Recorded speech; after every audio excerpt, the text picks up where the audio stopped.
this series, with Stanford trying to salvage a win in this set. Great to have you with us here from Sunken Diamond, everyone. Troy Clarity and Ben Ross along with you for the call of this one.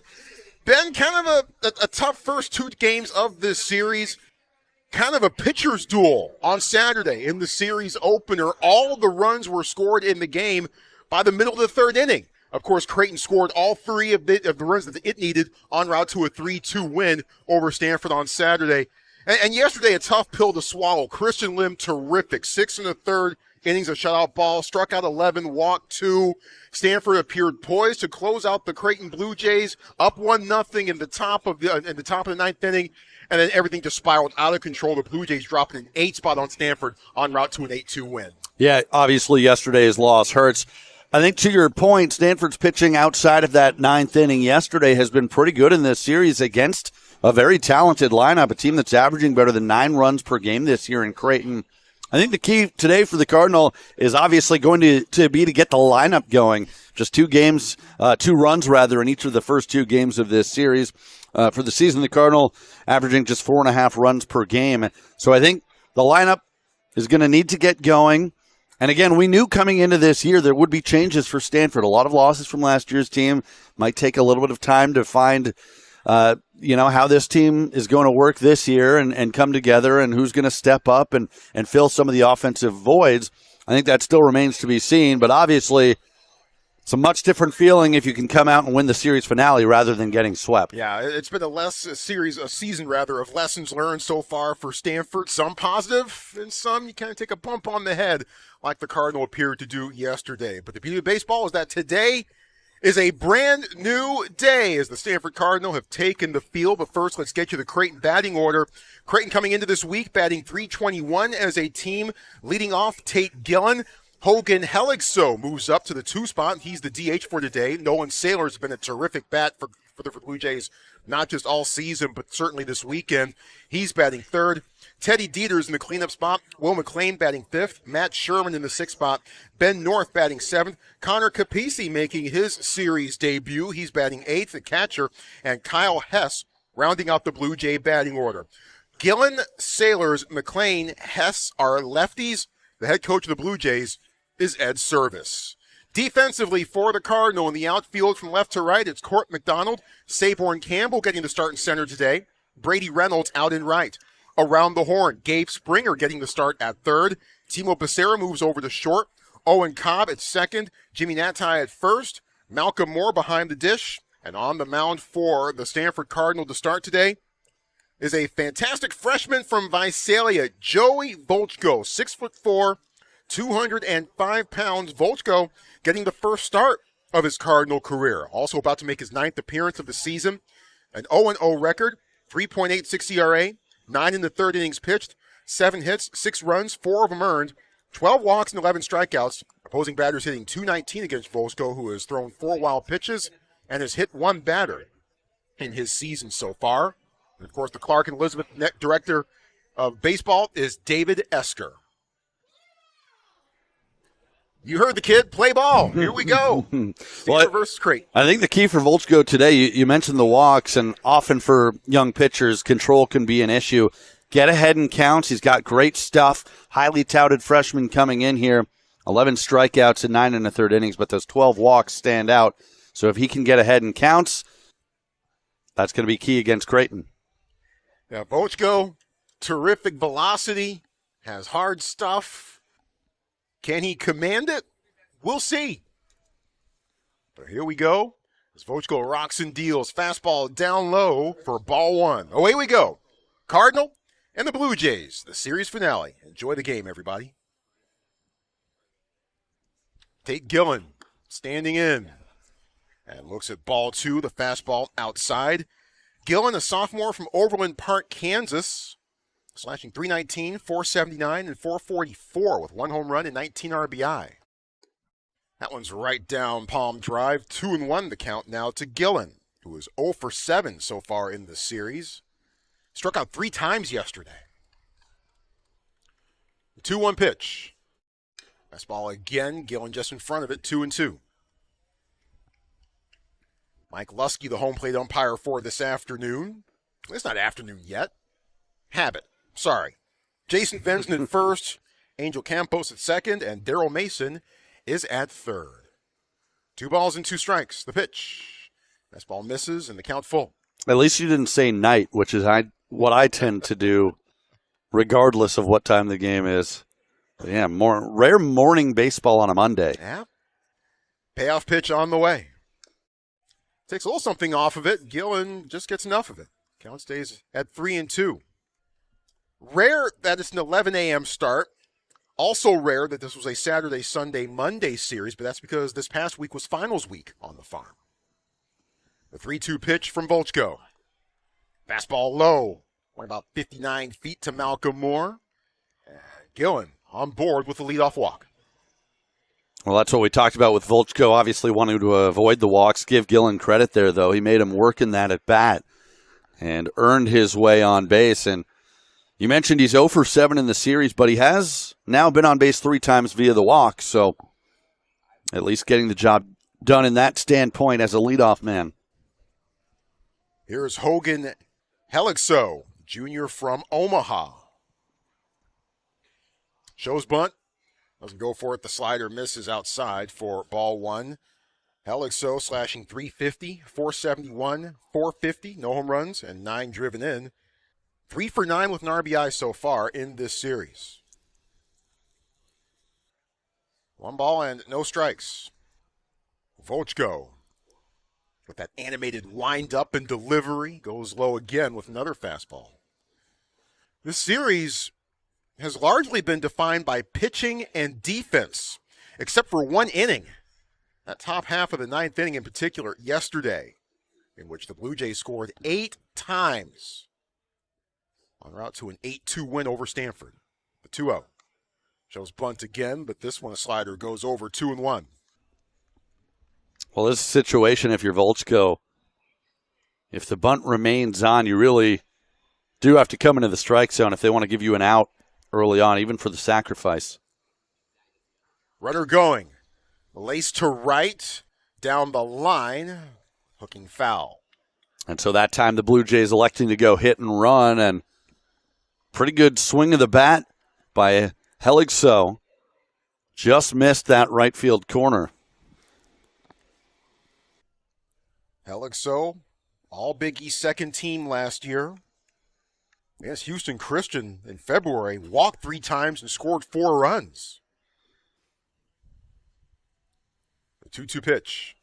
Moore setting up on the outside of the plate. Runner going again. The throw down to second. And safe there at second. But Helixo does strike out. 1 away. And Gillen popped the bag out there at second base. Going to take it with him maybe like Ricky Henderson style. But that's a nice response from Volchko on a big first out, even though you give up the stolen base. And I guess from Creighton's standpoint, it essentially serves as a sacrifice. One way or another, you get the runner into scoring position. And for Gillen, I believe that's now his 9th stolen base this year. Brings up Nolan Sailors, who has been hitting at a torrid pace this weekend. Sailors, a junior from Omaha. First pitch. Floater misses low and away from Volchko for ball 1. Sailors on the season batting .370. Leads the Blue Jays in that category. Also has a team-high .495 on-base percentage and the team-high .699 slugging percentage. A 1-0. Takes this one, misses maybe just a bit low. 2-0. Sailors also leads the Blue Jays with 73 at-bats, 27 hits, tied for the team high with 8 doubles and 4 home runs. Leads the team in total bases with 51. Swings and misses at this one. Count goes to 2-1. And oh, by the way, he's 10 of 11 in stolen bases this year. Now, he did steal his first 10. Malcolm Moore threw him out yesterday. Gillen at second. The 2-1. Foul back, 2-2. Appreciate the Ricky Henderson reference. That's got my mind going back a little bit. It was the first thing that popped into my head when I saw the base come out. Thought I was going to walk off the field with it. Well, you had to be there to watch him, kids. He was something special. A 2-2. Foul tip into the glove. The slider that Sailors can't connect on. 2 away. That's a nasty pitch from Volchko, and you can see the swing and miss stuff. 2 strikeouts now here in the first inning. Be big for him to put up a 0 after that leadoff walk. Teddy Dieters, the batter, the junior from Orono, Minnesota. 3 of 8 with 2 driven in this series. Swings and misses at this one for strike 1. Dieters overall this season slashing .306, .440, and .583. Leads the team in triples with 3. Has 3 home runs and 21 RBI. No balls and 1 strike. Moore can't find it. And Gillen heads over to third. That's good base running from Gillen. Didn't get far away at all from Moore, but as you said, he couldn't find it. And Gillen, with a big secondary lead, had no problem scampering into third. Obviously not as big of a deal with 2 outs, but still, you take that extra 90 feet, there's definitely plenty of ways you can score that maybe you couldn't from second. The 1-1 to Dieters, swings through it. Count goes to 1-2. One thing it does now, if you're Volchko and Moore, is you got to be careful about a potential wild pitch ahead in the count 1-2. But if you're Volchko, you've got to have trust in Moore. If you do put something in the dirt, he's going to be there to block it. Moore blocks this one. 2-2. Yesterday in the first inning, a triple by Sailors led to a bases loaded and 1-out situation for Creighton. But they couldn't push anything across as Kristen Lim bore down and mowed down the last 2 batters of that frame. Blocked. Rolls away from Moore, but not far enough. Count goes full. That's a nice job on back-to-back pitches by Moore, just keeping it in front of him. And if you're Volchko here, you know you've got a base open. So you can try to make your pitch here. You don't have to necessarily put anything over the middle. Got him. Swing and a miss, strike 3. And after the leadoff walk, Joey Volchko strikes back with back-to-back-to-back strikeouts. Bottom of the first coming up, Creighton 0 and Stanford coming to bat.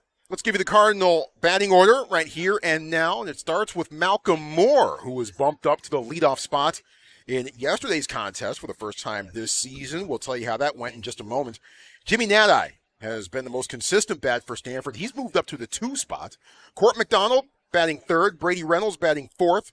Brandon Larson, the designated hitter, batting 5th. Timo Becerra in the 6th spot. Saborn Campbell getting the start today. He's batting 7th. Owen Cobb moves up to the 8th spot, and Gabe Springer is rounding out the Stanford batting order for today. Springer has appeared as a pinch hitter in both games so far in this series, also with a pinch hit home run against USC in that series finale. So they might be giving him a slightly longer look here today.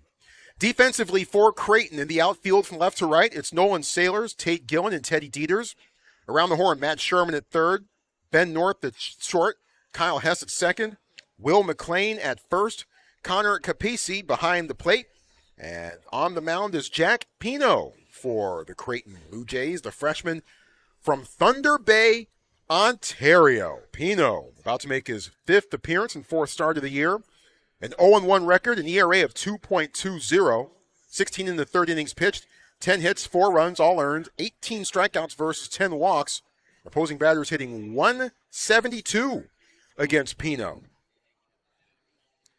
Pino in his last start last week in a series against the USF Dons that was played back in Omaha as the Dons came out to the 402 area code. Pino went 4 innings, gave up a hit, a run, it was earned, walked 5 and struck out 4. Got no decision that day.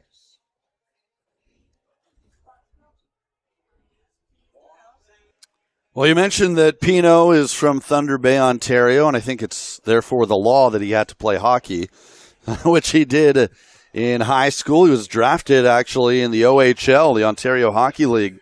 Talk about an all-around athlete. Played a year of basketball, volleyball, track and field, and cross country, as well as baseball. I like it. Basically every sport. But, of course, north of the border, I have a feeling that one sport might take a bit more precedence than the others. Well, and you mentioned the numbers. He's been solid. 18 strikeouts in 16 and a third innings. Just 4 runs allowed, 10 hits.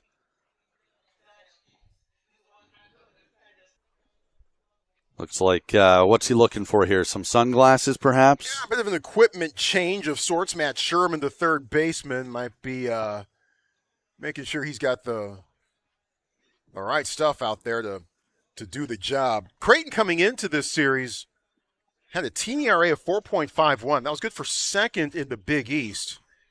And a strike-to-walk ratio of 2.04. That was tops in the Big East entering this weekend's action. Now, again, and as we pointed out on the other 2 shows here this weekend, Creighton hasn't exactly played top-flight competition. That might explain in part some of their gaudy offensive numbers, and that might explain in part some of their pitching numbers. That being said, if you're Creighton, you're going, hey, so what? Who cares? We put up 24 runs on Coppin State and blasted other pitching staffs as well. And, oh, by the way, put up an 8 spot on Stanford yesterday. And their pitching has been on point so far this weekend. Malcolm Moore will try to change that. The sophomore from Sacramento looks at the first pitch, low and away for ball 1. Moore on the season, slashing 194, 352, 458. Team high 6 home runs. This could be 7 depending upon where it lands. Well, foul. Boy, did he turn on that one. And perhaps the home run yesterday can get this Stanford offense going. You mentioned having Malcolm Moore in the leadoff spot. David Esker trying to tinker with things, get a spark. Pops this one straight up. Capisi drifting, called off, and it plops down where?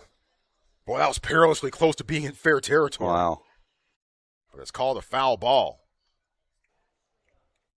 Boy, that's a break, obviously, for both sides. For Malcolm Moore, that he's going to get another chance here.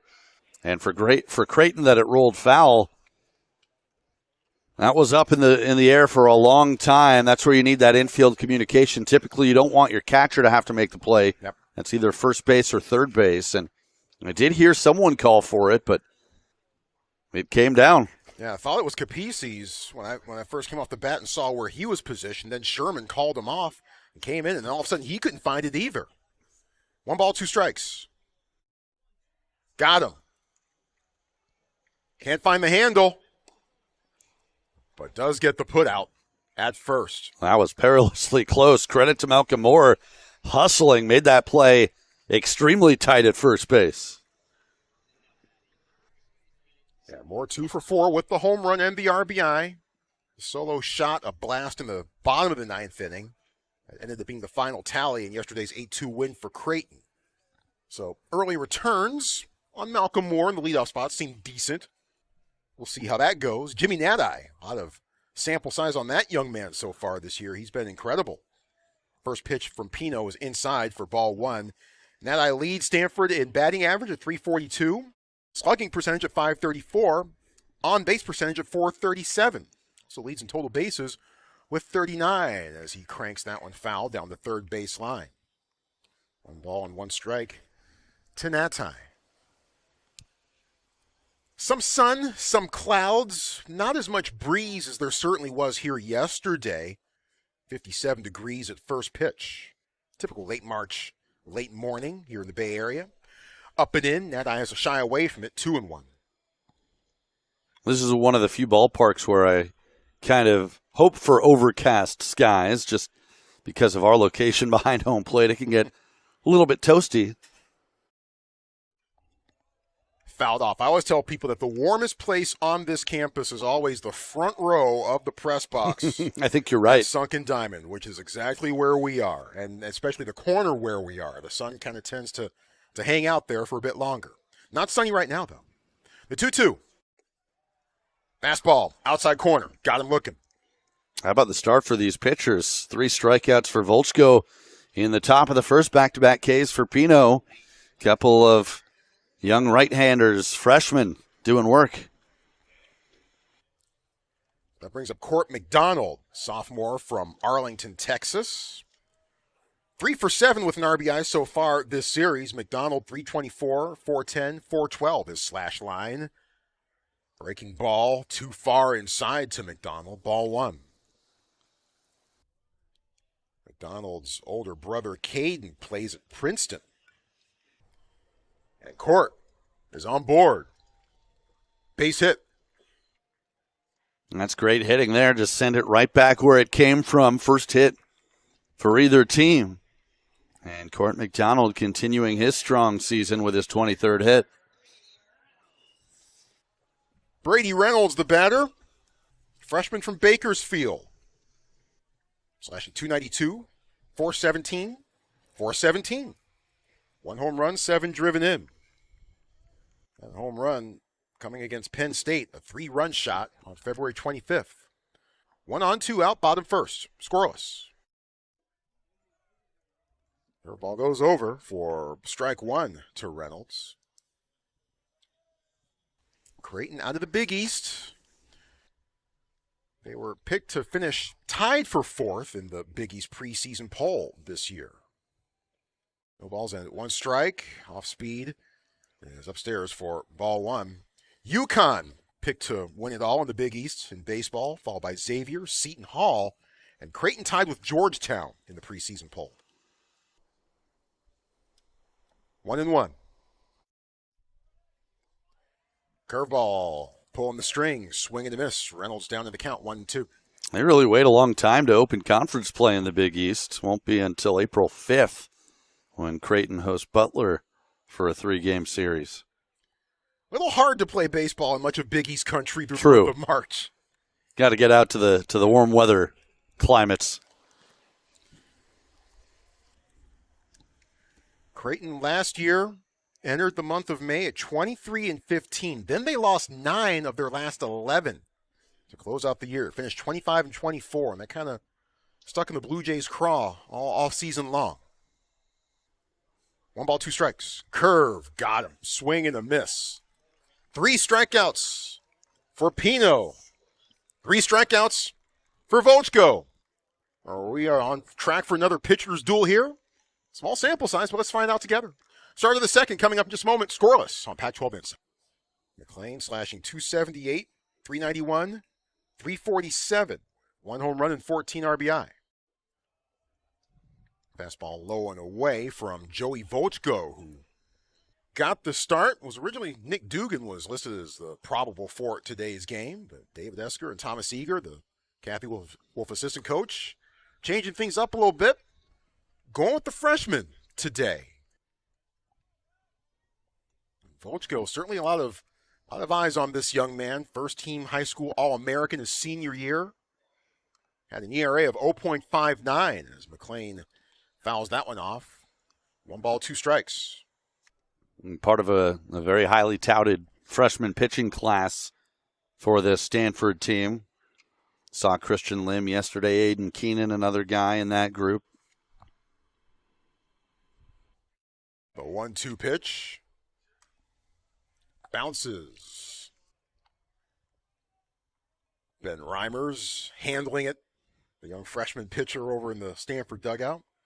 And you mentioned Volchko and Lim in particular. Those two have been impressive, and they've seen a lot more action. Although, this team got a lot younger. Lost 9 players to the Major League Baseball draft. Had Braden Montgomery transfer out of the program. So certainly a lot of new faces in different roles, and even a lot of somewhat familiar faces now with increased roles this year as well. The 1-2 pitch to McLean. Swing and a miss. Moore tracks it down and fires to first for the putout. Well, you can see the stuff from Volchko. Throws high 90s. He's got that nasty slider in the low 90s. 4 strikeouts. All 4 outs that he's recorded have been strikeouts. And again, if he can locate his pitches and avoid the free bases, he's tough to hit. Brings up Matt Sherman, grad transfer originally from Wheaton, Illinois. On a couple of hops to Becerra, who's playing short today. The throw over to first in time for the out. Well, and talking to Thomas Eager, the pitching coach, the Cappy Wolf assistant coach, after the game yesterday, he was extremely pleased with how Christian Lim threw yesterday. And why not? Battling back from a first inning bases loaded, one out jam, and just really settling it down from there, and then throwing 3 pitches for strikes. It was super impressive stuff. Unfortunately, it wasn't recognized with the win. Ben North, the batter, the sophomore from Woodbury, Minnesota. North, slashing .288, .416, .576 with 4 home runs and 27 RBI, including 10 runs driven in one game. It's been the season high in Division I so far this season. Bouncer to Springer. Throw over to first is off of the glove of Nadai. And they got a long way to go to track this one down. North to third. Well, North able to capitalize on the play that went south for Stanford. That's why you're one of the best in the biz. Let's not go that far. Well, I'll tell you what, and we've talked about it before at this ballpark, with all the foul territory, those throws to first base can result in 2 base errors quite easily, and that's a nice job by North, not just coasting into second, but realizing, hey, I can get an extra bag here. Connor Capisi swings and misses at the first pitch he sees. Connor is hitting .300 with no home runs and 4 RBI. He's a freshman from Omaha. Was 2-time first-team All-State during his prep school days. No balls and 1 strike. Bounces. Moore blocks it. 1 ball and 1 strike. Well, and when you're a young team, you got to execute the fundamentals. That's one of them right there. The throwing error charge to Springer. 1-1. Bounces. And in foul territory. Snared well by Springer. That might have been a tough throw for him to make, no matter which way he wanted to go, but he got there. I was just thinking that. I mean, talk about range. But you're right. I think that's fortunate for Stanford. That was going to be a very tough throw if it was a fair ball. Now, if you're Volch, go ahead in the count here. You can make your pitch. Swing and a miss. Joey Volchko has 5 on it early on. 5 Ks through 2 innings for the freshman from Visalia. Bottom second in just a moment. Scoreless from Sunken.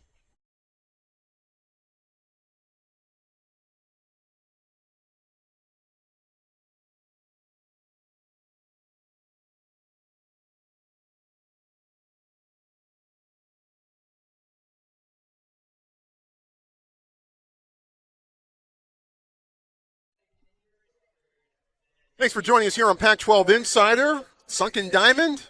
Sun is out on it's still late morning. It's not noon yet here in the farm. Looking for our first run of the game here in this one between Creighton and Stanford. Brandon Larson, the designated hitter, stepping up to the plate. Larson looks at the first pitch from Jack Pino for ball 1. Larson on the year hitting .316 with 1 home run and 2 driven in. Popped up. Playable if they can find it. Sherman, in the ample foul territory here at Sunken Diamond, makes the grab. Well, we've seen the foul territory come into play a couple of times. The error in the top half of the inning, giving up the extra base. And, if you're a batter here, not necessarily the easiest hitter's ballpark. You're going to, throughout the course of a season, lose some at-bats on those foul balls. But pitchers love it. Yeah. Well, and today, add to that this. I mean, kind of the funky backdrop with the sky, the mixed clouds, might make it a bit tough to pick up pop-up flies like that. But Matt Sherman handling that with aplomb. Timo Becerra looks at a nice slider from Jack Pino that goes over for a called strike 1. Now Pino tries a curve that misses. 1-1. Becerra, a junior from Clovis, California, went 3 for 3 on Saturday, but had his 6-game hit streak snapped by going 0 for 4 yesterday. This one's playable. Backing up McClain, coming over Hess, who calls off McClain and makes the catch a step over in fair territory. 2 gone. Been very impressed by both of these young pitchers in the early going. Not just the strikeouts, but the efficiency, keeping the pitch counts down. Maybe both will have the chance to go fairly deep into this game. It's kind of jarring to see both the starters go into the 7th inning on Saturday. I'd kind of forgotten what that looked like. Yeah. Saborn Campbell batting .235, no home runs and 1 RBI. The junior from Bloomfield Hills, Michigan.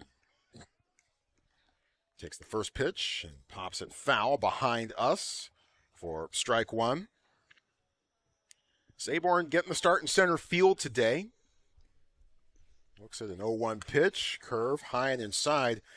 As part of that 8-run 9th inning yesterday, there was a ball hit deep to center field. It was over Ethan Hott's head, who was playing center field for Stanford at the time. As that's a ground ball to North. Throw to first is in time for the out. I'll try to finish that story when we can, time and action permitting. End of 2. Scoreless at Sunken on Pac-12 Insider. I'm Troy Clarity. He's Ben Ross, and Ben has the call of the 3rd and the 4th. All right, thank you, Troy. It'll be the 9-1 and 2 hitters coming up for the Blue Jays. Kyle Hess, Tate Gillen, Hogan Heligso, and Joey Volchko back out for his 3rd inning of work. He's got 5 strikeouts through the first 2, has not allowed a hit, just a walk. 37 pitches. The young right-hander has been impressive, as that's a little outside for ball 1. Hess showing bunt there. Junior batting .256 on the year, no home runs, 5 RBIs. Has a triple and 16 runs scored. As he shows bunt again and takes a strike to even the count. Well, let's go in the early going. Fastball consistently around 95, 96. Has gotten up to 97 on a couple of occasions. That's right on the outside corner. And that's that slider, too. So Volchko has been sharp. He walked the leadoff man, Gillen, to start this game, but since then, all he's given up is the error. As Hess able to get a piece of that one to stay alive. Volchko in his last outing, coming last week in the series finale against USC, just faced 2 batters and struck out 1. Part of a comeback win, unfortunately, for USC, which never makes me happy.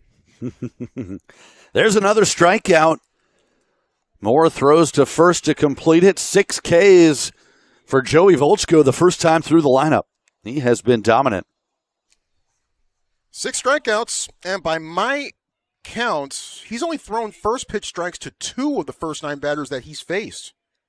So he's been able to battle back after being down early in counts. Back to the top of the order now for Tate Gillen, who, as we mentioned, walked to lead off the game, but was stranded at third base in the first inning as he looks at a strike. Gillen hitting .319 on the year. Got an on-base percentage of .484, which is tremendous and exactly what you want from a leadoff hitter.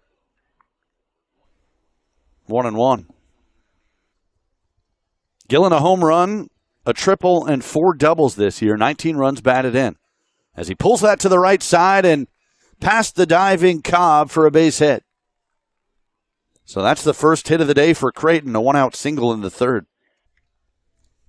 Cobb shaded a bit closer to second base. If he had perhaps maybe been in a bit more of a conventional position, he certainly would have gotten to that one a bit more easily.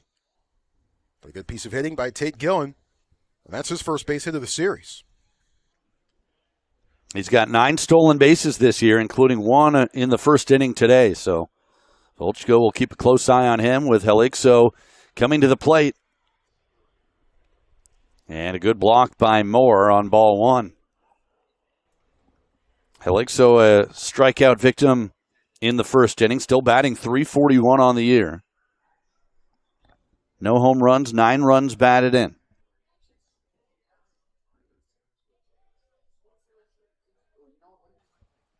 Shows bunt, runner goes. The throw to second base is right on the money, and he got Gillen. Perfect throw from Malcolm Moore.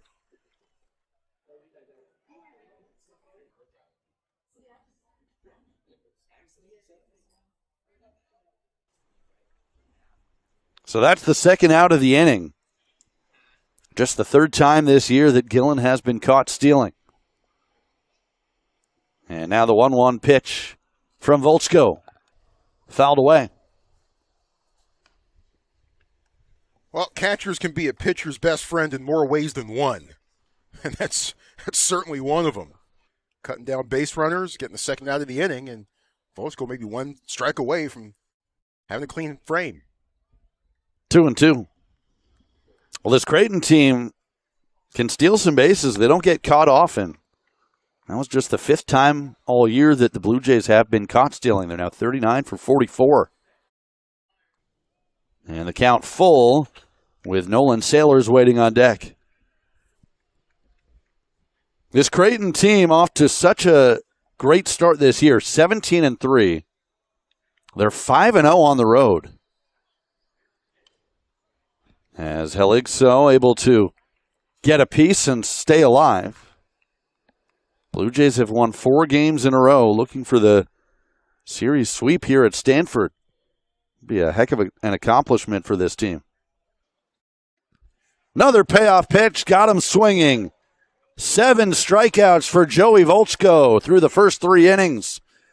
We'll head to the bottom of the third from Sunken Diamond. No score on Pac-12 Insider.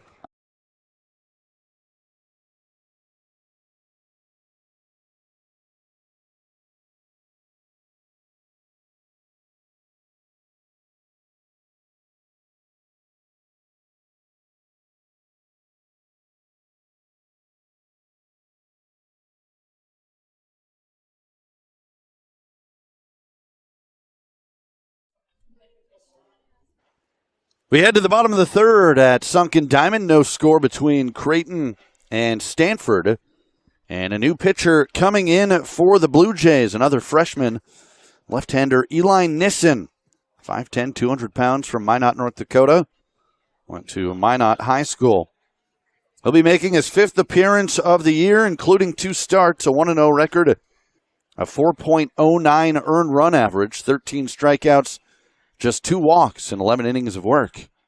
And he'll face the 8, 9, and 1 hitters for the Cardinal. Owen Cobb, Gabe Springer, and Malcolm Moore. As Cobb takes ball 1. Cobb batting .216 on the year. 3 home runs, 12 runs batted in. That's on the outside corner, 1-1. I'm looking at the current weather in Minot, North Dakota right now. Mostly cloudy, 24 degrees. Hey, not bad. High of 27 expected today. Low tonight of 9. All right, it's a little chilly.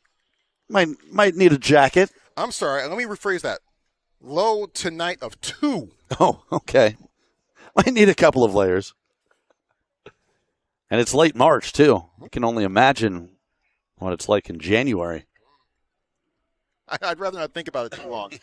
That, my friends, is why I live here in the Bay Area. You and me both, my friend.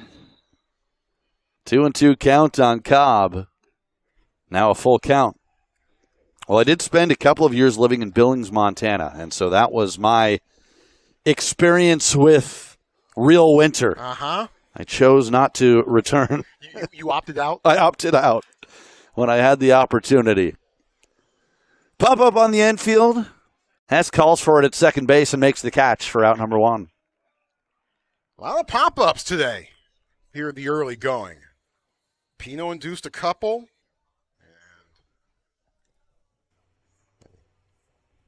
Well, and you referenced it earlier. It's kind of a tricky sky. You've got a lot of cloud cover, but right now the sun is coming through, and obviously that can add a challenge. We saw one pop-up from Malcolm Moore drop in. It ended up being a foul ball. As Springer, a little comebacker on the first pitch. Nissen throws to first, quickly 2 out. Well, the pitching has been good once again. We've seen this through the first 2 games of this series until the 9th inning yesterday when Creighton exploded for 8 runs. But outside of that, it's been pitching and defense. Well, and Stanford with 15 base hits so far in this series. Just one extra base hit. That was the home run by Malcolm Moore in the bottom of the ninth yesterday. Everything else has been singles. And here is Malcolm Moore in the leadoff spot for the second straight day. Takes strike one. It's tough to have big innings, obviously, when you're not able to hit extra base hits. Creighton has so far this weekend. That might be one of the bigger differences as far as why we've seen what we've seen so far this weekend. Yeah, Creighton, no home runs, but a lot of doubles and triples. As that pitch low and away, 2-1. In Saturday's game one, a couple of doubles and a triple, and then yesterday, 3 doubles and another triple. Actually, 4 doubles. Well, Moore ahead in the count here, 3-1. I mentioned he hit that home run yesterday. It was his 6th of the year. Average down at 192. The 3-1. Outside and a 2-out walk for Malcolm Moore. So even with the low batting average for Moore, his on-base percentage is up at .348. That was his 18th walk of the season. So he's managing to get on base, and as we talked about, 6 home runs. That's tied for 5th most in the Pac-12.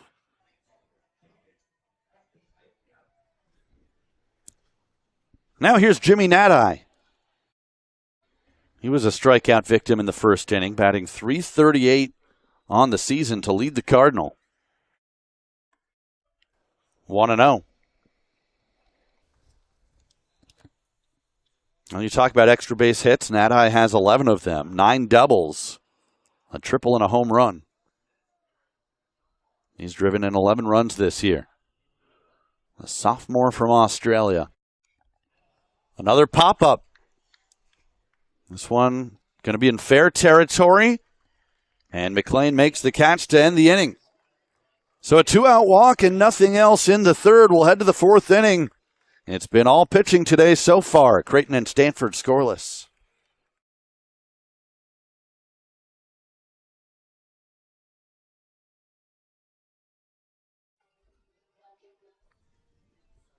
Still scoreless as we head to the 4th inning on Pac-12 Insider. Creighton and Stanford wrapping up this 3-game series.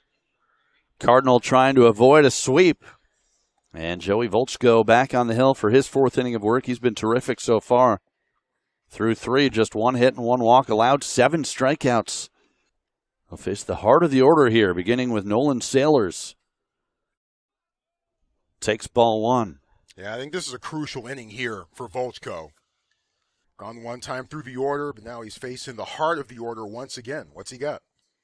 He struck out Sailors in the first inning, gets a swing and a miss there, 1-1.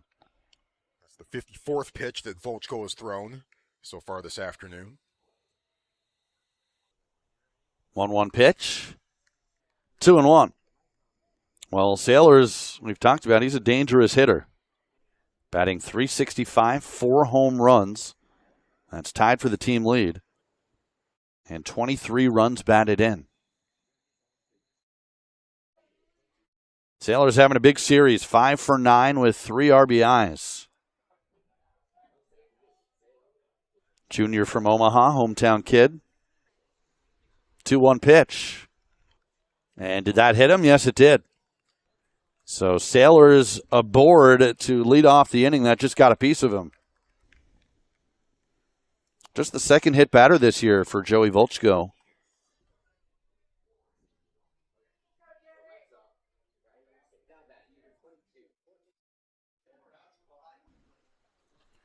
And now the cleanup hitter, Teddy Dieters.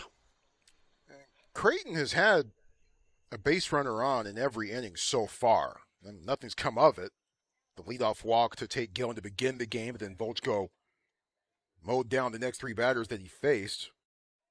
Ben North reaching on an error, but then Capisi struck out to end the inning, and the single by Gillen, but he was later caught stealing. So Stanford has been able to recover whenever Creighton has had a runner on base. Let's see what happens here. Sailors, good speed, 10 stolen bases this year, as the first one to Dieters is fouled away. Sailors 10 for 11, stealing bases. leads the team with those 10 steals. As for Dieters, he struck out his first time up, hitting .301 on the year, 3 home runs, 21 driven in. And Volchko jumps ahead 0-2. And heading around to the area where I parked. That's always a hold your breath moment.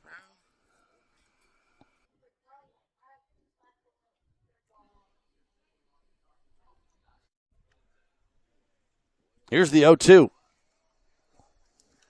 High and away.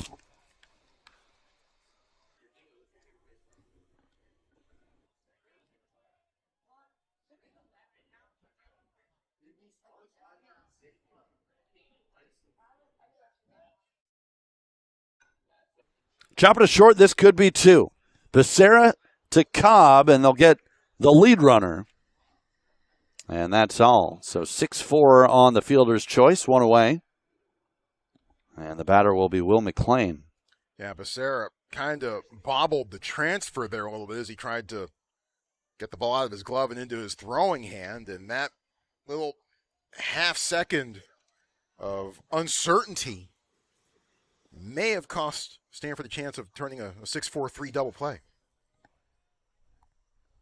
McClain, a strikeout victim, his first time up. Batting .274. Home run, 14 RBIs as they check on Dieters.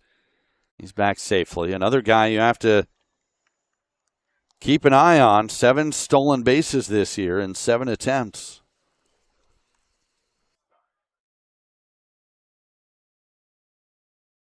Another good block from Malcolm Moore. He's already made a handful of those behind the plate. Cardinal do have some action in the bullpen. Right-hander Cassius Thomas just beginning to loosen up, the sophomore from L.A. And the Duke transfer. 1-0 pitch. 2-0. Volchko now at 62 pitches.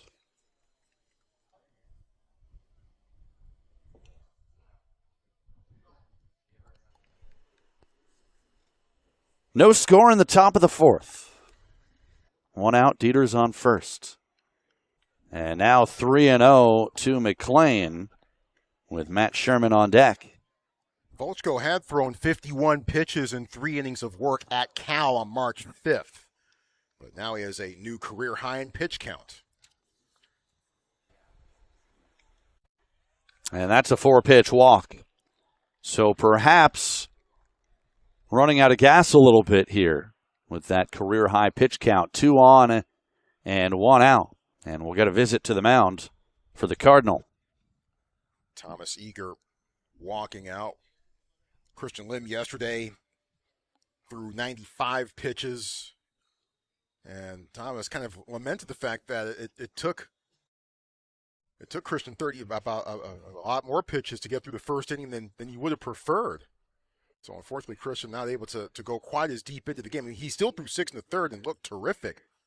But today he wanted the staff to be nasty, try to win ugly. Just try to win. Don't go for finesse. Don't go up there and try to be a big leaguer or anything like that. Just go up there and do what you can do. That was his big message to the pitching staff after last night's tough loss. Thomas is making a somewhat emphatic point to Volchko right now. Now this is weird. I'm trying to remember the last time I've seen this. A conference with just the coach and the pitcher. I was thinking that. That was the first thing that popped into my head. You almost always see the whole infield come in. Yeah. But in that case, Thomas Eager had a message to deliver to his freshman. Perhaps a teaching moment. Volchko's been very good in this game. That was just his 2nd walk, 1 hit allowed, 7 strikeouts. But a dangerous situation here with 2 on and 1 out, and Matt Sherman coming to the plate. 309 hitter, 1 home run, 12 RBIs.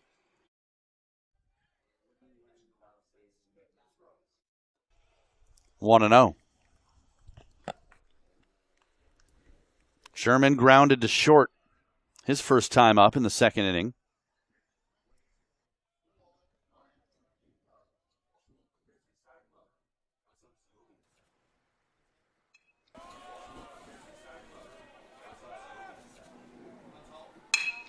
That's on the ground to short, and this could be two. The flip to second, 6-4-3 inning ender. And that is just what the doctor ordered for Joey Volchko. So Creighton has put at least one runner on base every inning, but they failed to score. We'll head to the bottom of the fourth inning. Still scoreless at Sunken Diamond. Stanford and Creighton scoreless as we head to the bottom of the fourth inning. The Cardinal will send up their 3, 4, 5 hitters. Court McDonald, Brady Reynolds, and Brandon Larson. Facing the left-hander Eli Nissen, who's in his second inning out of the bullpen. And McDonald leading things off. He's got the lone hit of the day for the Cardinal. Out in front of the 75-mile-an-hour breaking ball for strike one. Jack Pino, by the way, 2 innings, 1 hit, no runs. No walks, 3 strikeouts. Got that one in on the hands, quickly 0-2. Did that in 24 pitches of worth of work. By the way, Pino pitched for the Thunder Bay Border Cats of the Northwoods League in their first home game since the pandemic. They didn't play for 2 years. Pino from Thunder Bay, so he was hometown hero for a day as he led his team to the win. I feel like Pino, if he wasn't from Thunder Bay, should be from wine country here in California. That's popped up foul out of play. Spelled differently, but the point remains. P-I-N-E-A-U instead of P-I-N-O-T. That's ripped to right field. Charging over Dieters, a diving catch. What a play in right field. Dieters robbing McDonald of a hit. Boy, McDonald has been robbed of a couple of base hits with catches like that so far this weekend. McDonald has taken away an extra base hit from Creighton earlier this series as well. And for a second there, I thought Dieters might have overrun that a bit, but able to kind of reach up and shield his face with the glove and make the grab. So that's the first out, and now here's Brady Reynolds, a swing and a miss. Well, 3 lefties due up here in this inning for the Cardinals, so makes sense to have the lefty Nissen remain in the game here. 1-1. So even though that catch may have been a bit more adventurous than Dieters might have liked it, sure he'll still take the end result. That's a little high, maybe outside, 2-1. Reynolds 0 for 1 with a strikeout in the game. Batting .286 with a homer, 7 RBIs. Freshman from Bakersfield. Now 2-2. Hey, Ben, I got good news. What's that? We can refer to this as the afternoon now. Oh, good. Yes. We are past noon local time. Our circadian rhythms have kind of been thrown off a little bit with this early start. But, yes, now we can refer to this as okay, good. It is a habit of mine. I think it's a habit of most broadcasters I know to at least say afternoon, maybe even night, although it helps to be outside. I think when I fall into the trap of accidentally saying tonight, it's when I'm indoors. That's hit hard on the ground, and that'll get into right field for a base hit. A 1-out single for Reynolds, second hit of the day for the Cardinal. Second base hit of the weekend for Brady Reynolds. And now here is the DH, Brandon Larson. 6 for 20 on the season after fouling out in the second inning today. Has a home run, 2 runs batted in. Another lefty-lefty matchup against Nissen. He drives that one deep to right field. Dieters going back. It's off the top of the wall. Reynolds will go to third. The throw is to second base, and he is out. Oh, my goodness. Dieters getting it done defensively in this inning. I thought for a second that ball might be out. I don't know how it stayed in the park. It hit right off the top of the wall, and Teddy Dieters has recorded both outs this inning with tremendous plays. Officially, that ball went 346 feet. If it had gone 346 feet 6 inches, yeah, Stanford will be up 2-0 right now. But Dieters terrific recovery, hanging on, and Brandon Larson, who hit the ball deep, but not deep enough to take two.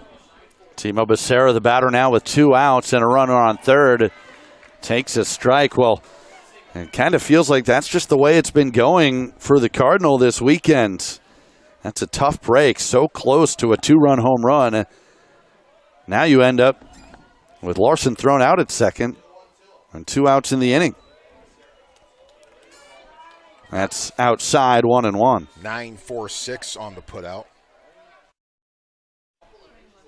By the way, we're talking about morning and afternoon and evening and how it's even tougher to discern that, especially when you're calling games indoors.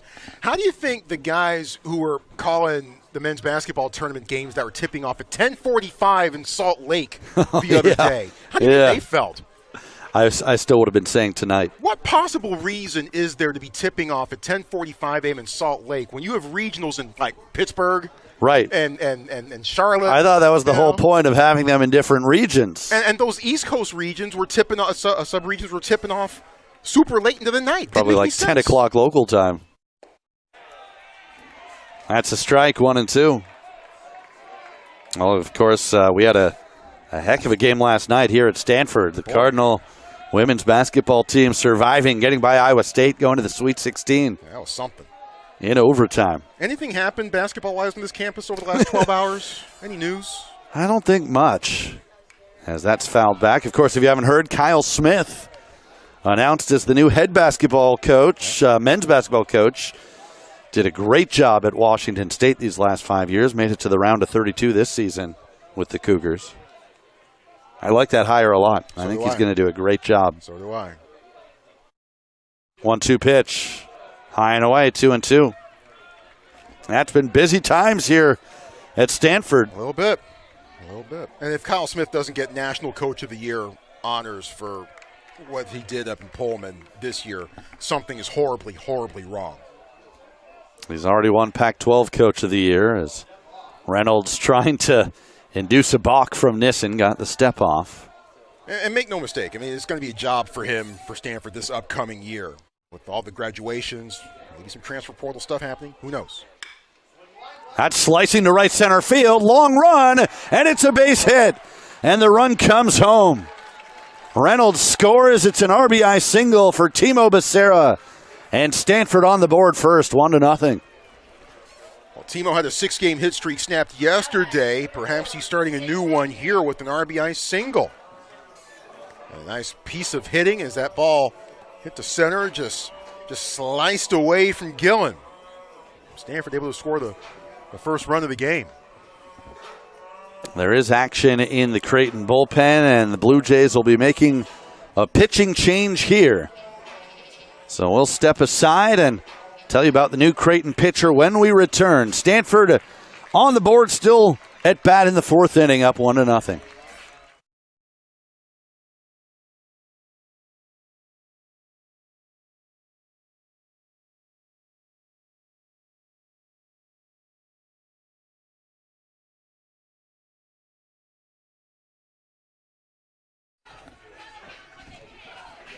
Shea Went, the new pitcher for Creighton. Big right-hander at 6'1", 205, freshman from Blair, Nebraska. Coming in to make his 5th appearance of the season. 5 innings of work, 6 runs allowed, or actually 7 runs, 6 earned, 7 strikeouts, and 6 walks. And he'll face Saborn Campbell with Timo Becerra on first base, 2 out, a run in the bottom of the 4th inning. Cardinal up 1-0. And that's ball 1 to Campbell. Yeah, dangerous to judge everything you know about a pitcher just based off his numbers, but they certainly give you a first impression. You mentioned, Ben, the 5 innings pitched, 7 strikeouts, 6 walks, 3 wild pitches. So can see a little bit of anything from Wentz so far this season. That's on the outside corner at 1-1. I think that was a big 2-out single for Becerra. Obviously, any RBI single with 2 outs is big, but especially the way this inning has gone with the near 2-run home run and Larson getting thrown out at second. Just to give the Cardinal something to feel good about, have a lead. If you put up a 0 in this inning after what happened, mentally that's a tough one to get past, but now you can at least take some positives. You've got the lead. Now looking for more. Yeah, next step, those extra base hits. They came so close to one from Larson. Nice play at short by North. Throws to first on a hop, and McLean couldn't dig it out. This will be an interesting scoring because it was a really nice play by North to backhand the ball at short. Campbell runs well. And we'll see if they call that a hit or an error. They're going to call it an infield single.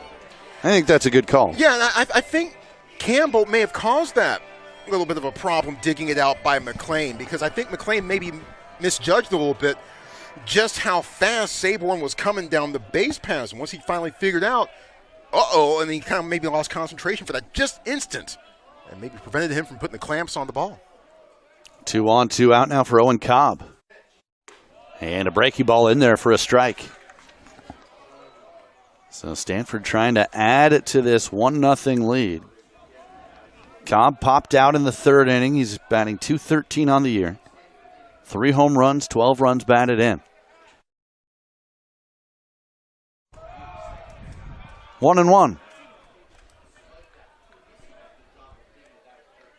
Yeah, extra base hits and multiple run innings. Those would be 2 terrific things for Stanford, and they've been rare occurrences for the Cardinal so far this weekend. Crooked numbers, as the kids say. Stanford hasn't had any crooked numbers so far this series. Looking for one here in the fourth. 1-1 pitch. 1-2. 1 in the first, 1 in the second on Saturday. And then 1 early and 1 late yesterday. That's it. Cardinal with a run on 5 hits today. Cobb behind in the count, 1-2. And a balk is called. So the runners will move up to second and third. Yeah, did a little bit of a shoulder dip before fully going into his motion. That could be big. Now a base hit to the outfield could potentially score 2 runs.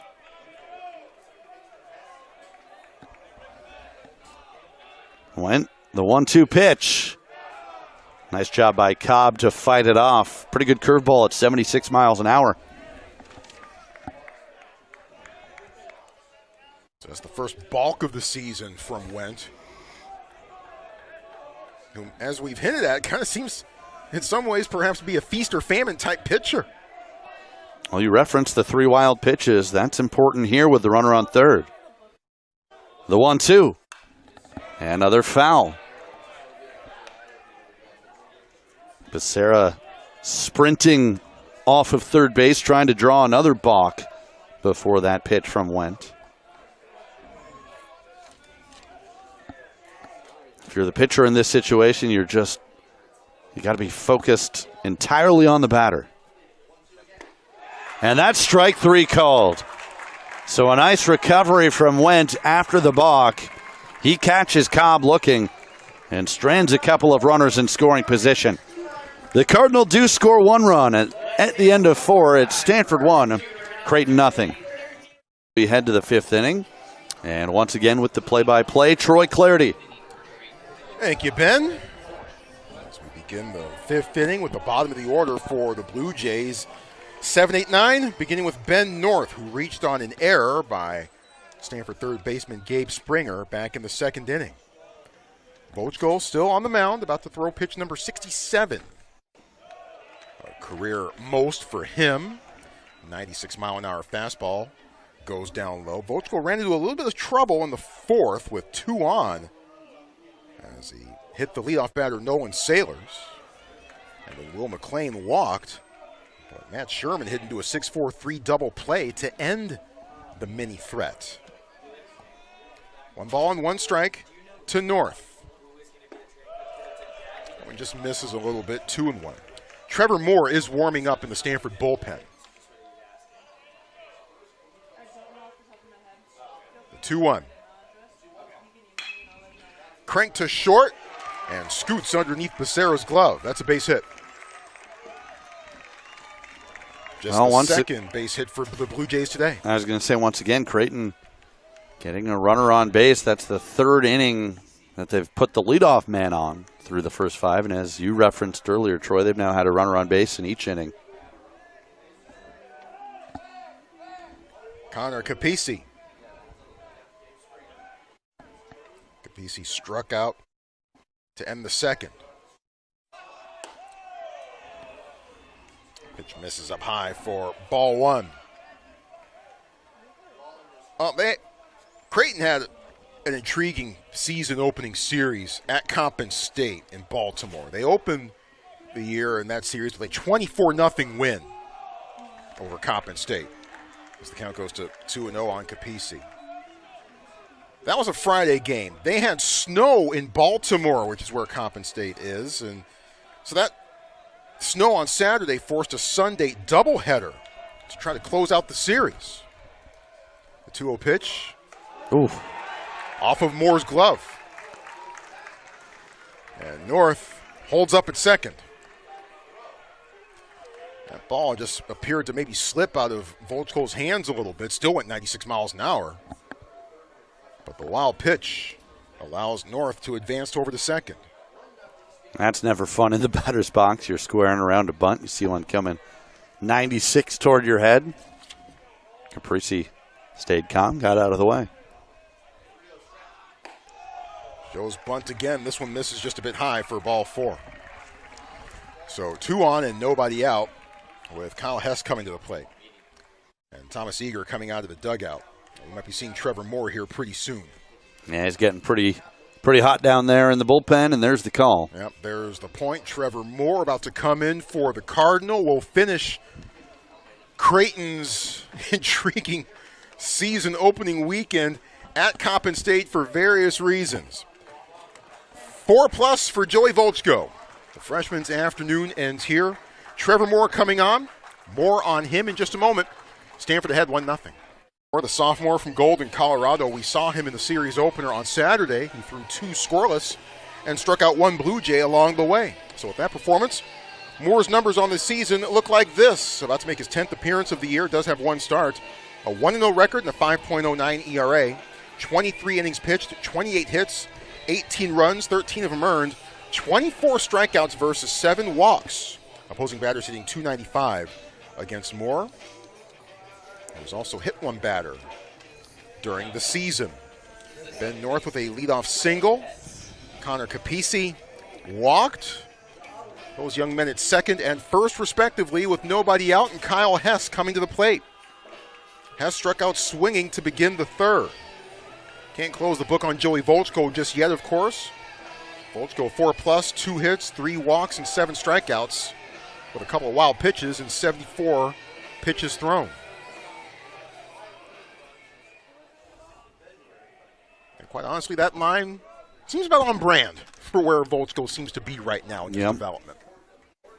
I thought it was an encouraging performance from him. I think he maybe lost a little steam toward the end, and that's when the command went, but you can see why he's so highly regarded.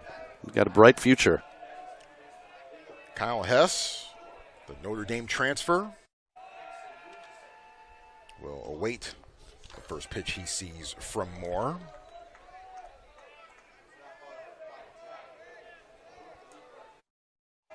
With runners at first and second and nobody out.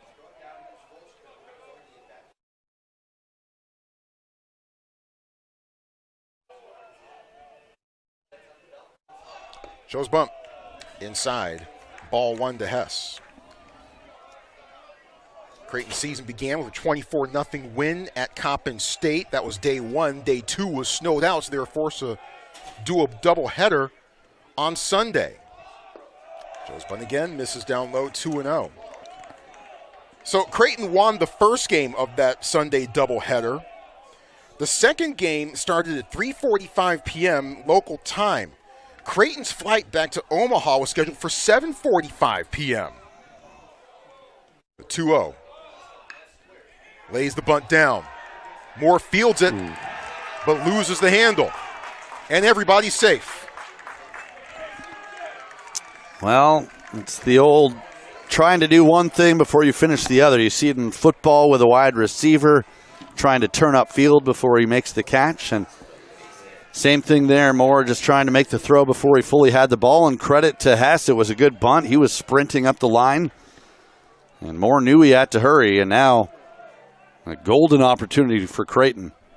As the lineup turns over to Tate Gillen, who walked in the first, singled in the third. Bases loaded, no outs. And that hit him on the foot. And the game is tied.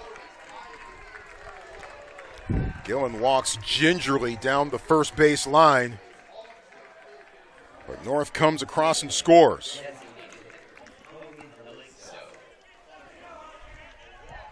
Kind of like death by 1,000 cuts here in this inning for the Cardinal. As Creighton has tied the game and base is still loaded with no one out. This is obviously a pivotal moment in this game. The Blue Jays have a real chance to blow it open. That looks so 0 for 2 with a couple of strikeouts. Capisi at third, Hess at second, Gillen gingerly walking around at first after getting hit on the foot by a pitch. Slider low and outside, ball one to Helixo. So the second game of the Sunday doubleheader for Creighton started at 3:45. The flight back to Omaha was scheduled for 7:45 p.m. That goes over for called strike one. So they had to call the game at 5:45 p.m. after 3.5 innings. The score at that point in time, Creighton was ahead 25-2. And they had to call the game because Creighton had to hustle out of town and back to Omaha. So that game and those stats don't count. Brutal. So think of how much more incredible Creighton's offensive numbers would have looked if that game would have counted. The 1-2 pitch, got him. Swing and a miss on the slider. That's nice. Step one. Yeah, nice pitch by Moore. That's brutal, though. You lose all those stats. That's a circumstance where you almost want to start making some outs to just get through 5 innings.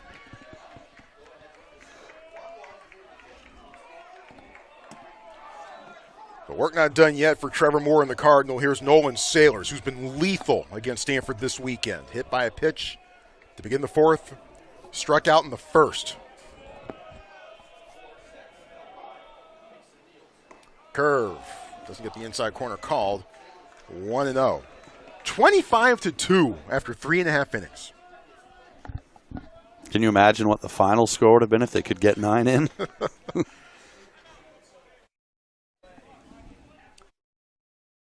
Time called by the Creighton dugout.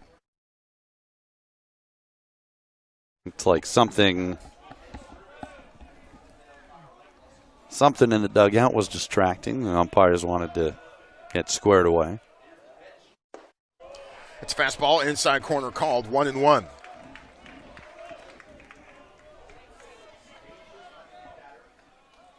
Well, if you're Creighton, this is the guy you want at the plate right now. 365 average. He's got 5 hits in the series. Moore pulls the string, swing and a miss. 1-2.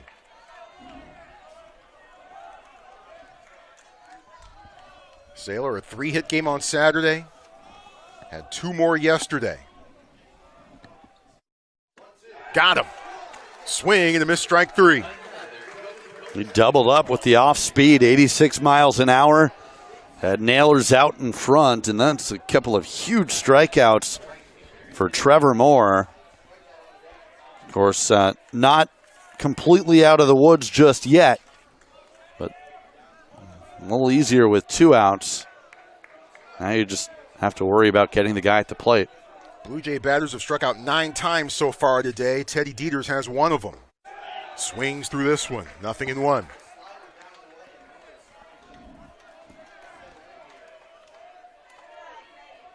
Trevor Moore trying to fight his way out of this. Came on with 2 on. Eventually bases loaded with nobody out. Fastball just a bit low. 1-1 to Dieters.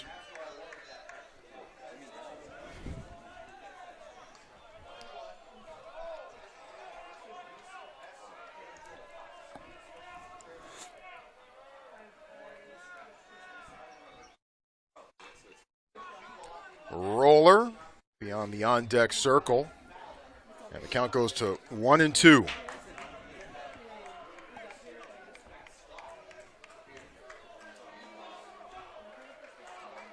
Capisi at third, Hess at second, Gillen at first.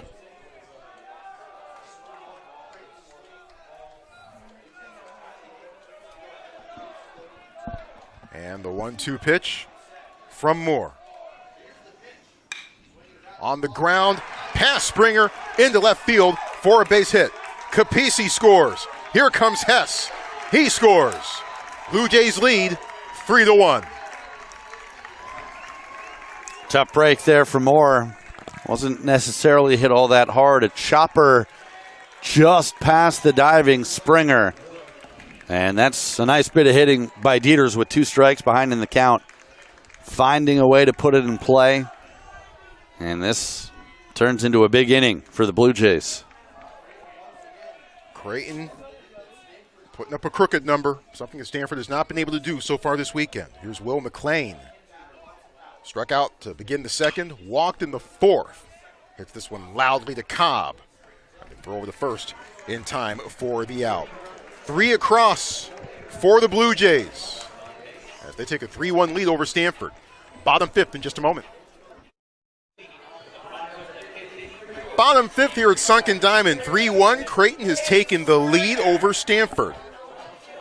Gabe Springer grounded back to the pitcher in the third inning. At that point, the pitcher was Eli Nissen. Blue Jays have since gone to Shea Went. With Jack Pino getting the start for Creighton today. Springer cranks this one, drops down into right field. 1 pitch, 1 hit to begin the bottom of the 5th. And one thing that Creighton has done, Creighton has done a lot of things well, certainly much better than Stanford has to this weekend. Getting extra base hits, getting crooked number innings. They've also been able to answer Stanford whenever they've been able to put up a run or 2 here and there. Creighton has come back with a run or 2, or in one case 8, of their very own. Let's see if Stanford can put up some answers here in this situation here in the bottom of the 5th. Yeah, you always hear pitchers talk about that shutdown inning after your team scores. Cardinal haven't been able to accomplish that. Malcolm Moore waving the bat around, looks at the slider inside for ball 1. Moore in the leadoff spot. Struck out in the first, walked in the third. The 1-0. It's a fastball, misses outside. 2-0. This is a non-conference series, the only non-conference action involving a Pac-12 team this week. 2 balls, no strikes.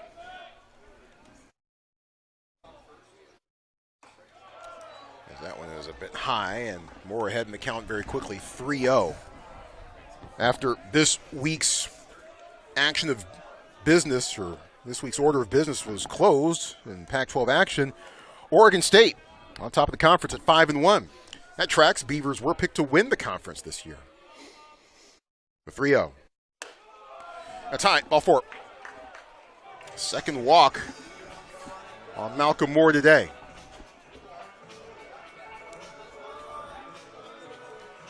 Slow walk out of the Creighton dugout. Very slow. Apparently their flight isn't for another few hours, I guess, so no need to hurry things along. I think he's slowing up his walk the closer he gets to the mound. Well, there's a lefty warming up. Can't make out the number, but trying to give him as much time, I think, as possible to get loose. Creighton has a load of lefties in the bullpen, and many of them have just genuinely filthy stuff. Shane Curtin certainly left an impression with his 2 innings of work, getting the save on Saturday.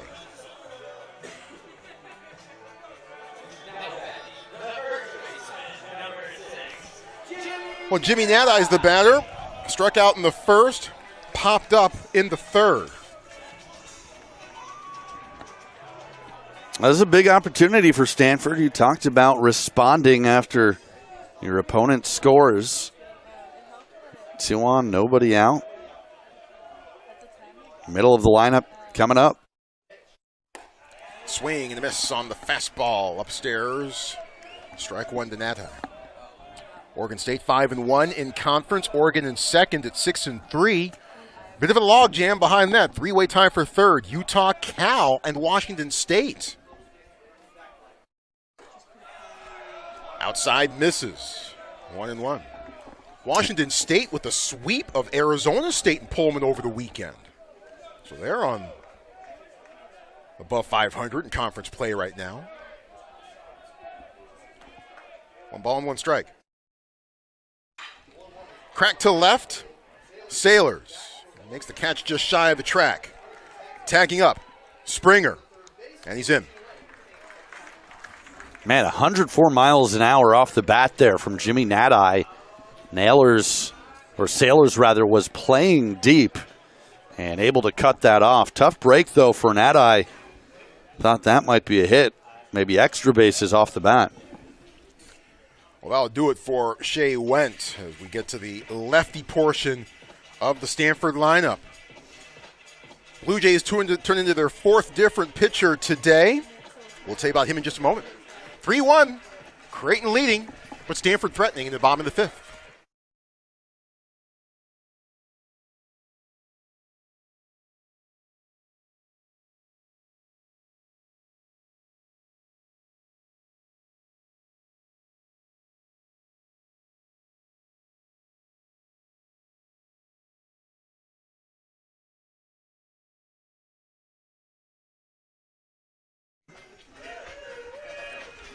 Cardinal have 2 on with 1 out. Bottom of the 5th. Creighton with a 3-1 lead, and the Blue Jays turning to Casey Trapp. Trapp, a lefty, a grad student out of Blaine, Minnesota, transferred from St. John's University. The one in Minnesota, not the one in Queens.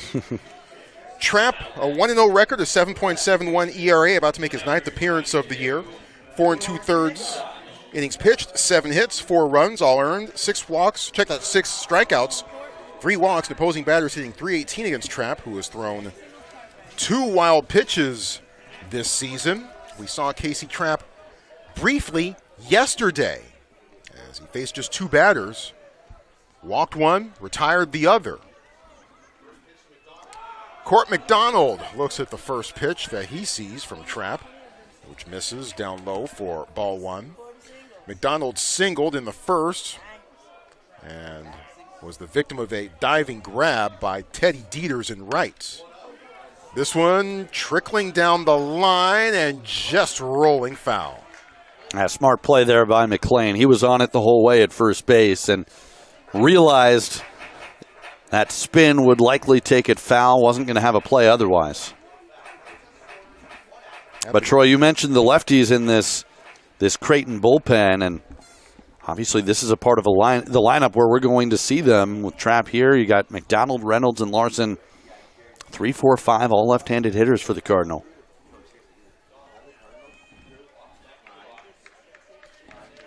Gabe Springer's at third with the leadoff single. Malcolm Moore at first. He walked.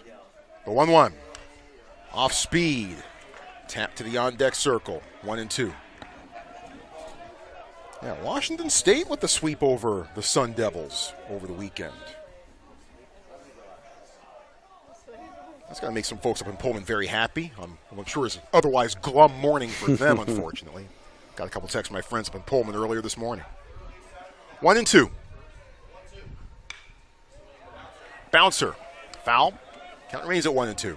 Blaming you for their basketball coach coming to Stanford, right? Yeah.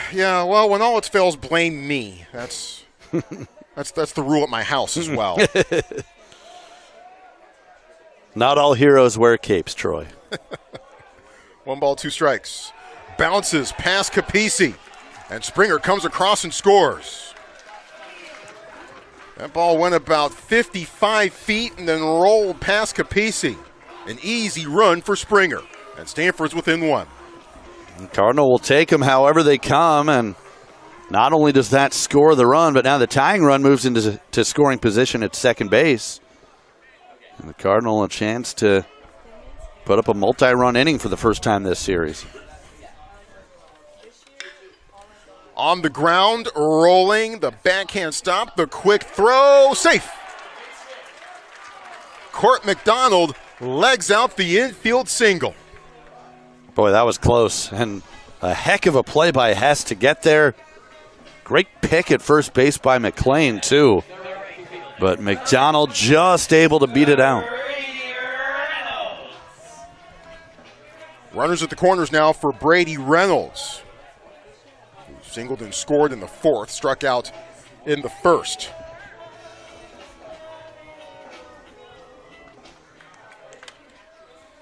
Stanford gets one back,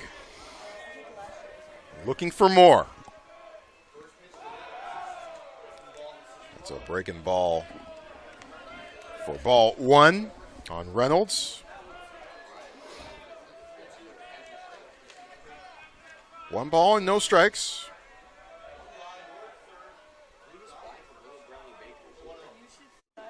Another breaking ball, but this one goes over, 1-1. Sun is out now here at Sunken Diamond, about at its highest point in the sky. 1-1. Nice breaking ball there, as that one had some movement to it as well, 1-2. That's such a tough pitch when you're a left-hand hitter, ball moving away from you. And I think if I'm Trapp, I probably come right back with that pitch, maybe try and get Reynolds to expand the strike zone a little further outside. Time called, and they'll switch out the ball. Well, we started this thing at 11 a.m. this morning. A little brunch baseball here at Sunken Diamond. I still got half a breakfast sandwich to work on here. I'll do that in the 6th and the 7th. The 1-2. Curveball. Inside corner. Got him looking. Well, he came back with the curveball, but on the inside corner this time. And a perfect pitch. And obviously a huge second out. As now Cardinal will likely need a hit to score that run from third. And they're going to turn to a pinch hitter to try to deliver that hit. Jake Sapien, junior from Atwater, California. Sapien on the year batting .241, no home runs and 3 RBI. Has appeared in both games of this series in pinch hitting roles. He walked on Saturday and went 0 for 1 yesterday. And another move to the bullpen. The 5th one for Creighton coming into the game. His name is Parker Primo. We'll tell you about him in just a moment. 3-2. Stanford within one and looking to tie it up here in the bottom of the 5th inning. But Stanford, which has already pushed one run across, is trying for more. Jake Sabian pinch hitting for Brandon Larson. And Creighton responding by turning to Parker Primo, a righty, 5'8", 155, grad transfer originally from Lake Charles, Louisiana, transferred from Centenary College.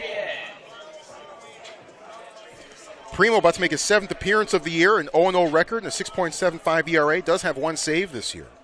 6 2/3 innings pitched, 6 strikeouts, 2 walks. Opposing batters hitting .275 against Primo, who has hit 4 batters this season.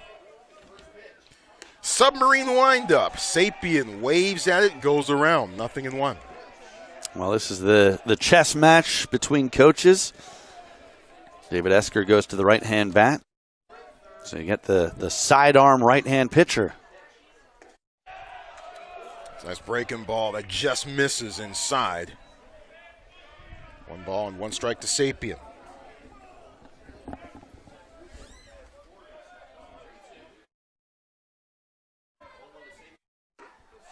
Slider. Sapien underneath it. 1-2.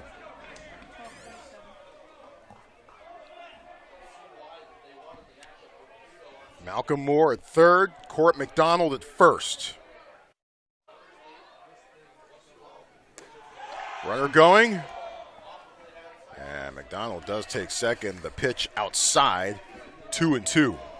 I'm surprised to see Creighton just give up the free bag there. I know that you got 2 outs in the inning. Well, that's the go-ahead run potentially now in scoring position. The 2-2. Tails well outside. Count full. So McDonald now at second after the steal. The chatter from the Stanford dugout. And the payoff pitch. He took it. Just outside. Bases loaded. It's a good plate appearance from Sapien coming in off the bench, facing a sidearm delivery. And able to lay off, extend the inning for Becerra, who had a big hit his last time up. Becerra, the RBI single in the fourth. And that put Stanford on the board and gave the Cardinal a 1-0 lead. Timo also popped up in the second. Timo with 4 base hits so far in this series. And this is going to be 5. And this one will drive in runs. Moore scores. Here comes McDonald.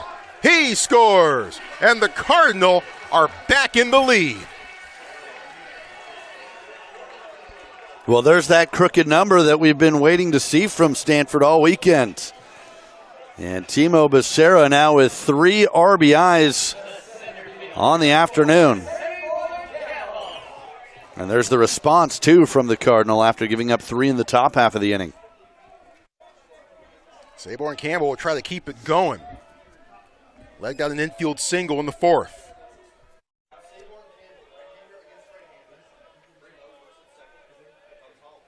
Sidearm windup. And it goes over for strike 1 called on Campbell.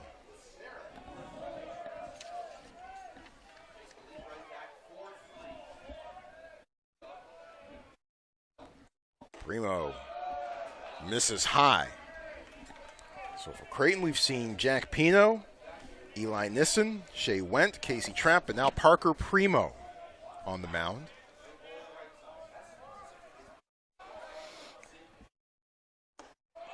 Campbell takes it high. 2 balls and 1 strike. Campbell from Bloomfield Hills, Michigan, just outside of Detroit. 2-1. High fly ball drifting in left field and just shy of the warning track. It's Sailors who makes the grab and retires the side. But Stanford answers with 3 runs to retake the lead. Cardinal 4, Blue Jays 3, top 6th in just a moment. 4-3. Can the Cardinal get a shutdown inning? Ben Ross will tell you about the 6th and the 7th. All right, Troy, thank you very much, as it will be the 6, 7, 8 hitters coming up for Creighton. Matt Sherman, Ben North, Connor Capisi, facing the right-hander Trevor Moore, who's out for his 2nd inning of work out of the bullpen. A run on 2 hits, 2 strikeouts in his 1 inning so far. And his first pitch to Sherman, high and tight at 91 miles an hour for ball 1. Sherman a ground out in the 2nd, a double play in the 4th. 0 for 2 today, batting .304. A home run, 12 RBIs. Now 2-0. 3 runs, 4 hits for Creighton. 4 runs and 8 hits, and 1 error for the Cardinal. There's the 2-0 pitch. Right in there for a strike. Sherman feasted on UMass Lowell pitching in 2 games against them earlier this month. Went 7 of 8, 4 driven in, 3 doubles and a triple. That's on the inside corner, 2-2. Kind of like I'm feasting on my breakfast sandwich right now, trying to finish it off. Tough to find spots during a baseball game, right? I'll just be over here chewing away. Hey, do what you got to do. 2-2 pitch. Pop-up. Foul territory, playable. Malcolm Moore is going to make the play, and that's a big first out. So as Troy mentioned, the Cardinal looking for a shutdown inning. They couldn't get it last frame. Stanford went ahead 1-0 in the 4th on the RBI single from Timo Becerra. But Creighton answered with 3 runs in the top of the 5th to go ahead 3-1. Cardinal bats, they did the same in the bottom of the fifth. 3 runs, another couple of RBIs for Becerra. And Stanford leads it 4-3 here in the sixth. Ben North fouls the first pitch off. He singled and scored in the fifth inning. He also reached on an error earlier in the second. Ben's favorite baseball movie? Major League. That's a wise choice, young man. I always appreciate when the youngsters love the classics. For sure. No argument there. Nope. 1-1 the count. More out of the windup. And another pop-up. This one will get out of play. All right, 1-2. I don't traffic in hot takes, but I'll do one here. Naked Gun is a baseball movie. I'll give you that. Okay. I'll give you that one. Okay. It's a comedy baseball movie, as is Major League. I mean, half the show set at Dodger Stadium. Yeah. Strike 3 called. North didn't like it, but he's caught looking. Third strikeout for Trevor Moore in an inning and 2/3. Yeah, a gorgeous breaking ball to finish off North. And Moore just kind of stared at home plate after dealing the pitch. Creighton dugout barking at home plate umpire Mike Lusky. They didn't like that call. I don't think they've liked a few of the calls here in this inning. 2 out, no one on for Capisi. He sends the first one deep to right. Reynolds going back, still back, at the wall, has just enough room. Capisi nearly tied the game, but there's the shutdown inning for Stanford. 1-2-3 for Trevor Moore. We'll head to the bottom of the sixth. Cardinal up 4-3. A 3-game sweep, snap a little 3-game losing streak as well. Creighton trying to extend their 4-game winning streak. And the Cardinal will send up the 8, 9, and 1 hitters. Owen Cobb, Gabe Springer, and Malcolm Moore. Facing Parker Primo, who got the final out in the 5th inning. Starts with a swing and a miss. Cobb 0 for 2 today, batting .211 on the season. 3 home runs, 12 runs batted in. 1-1. Cobb had a great year last season, was Pac-12, all Pac-12 honorable mention selection. Grad student from Seattle.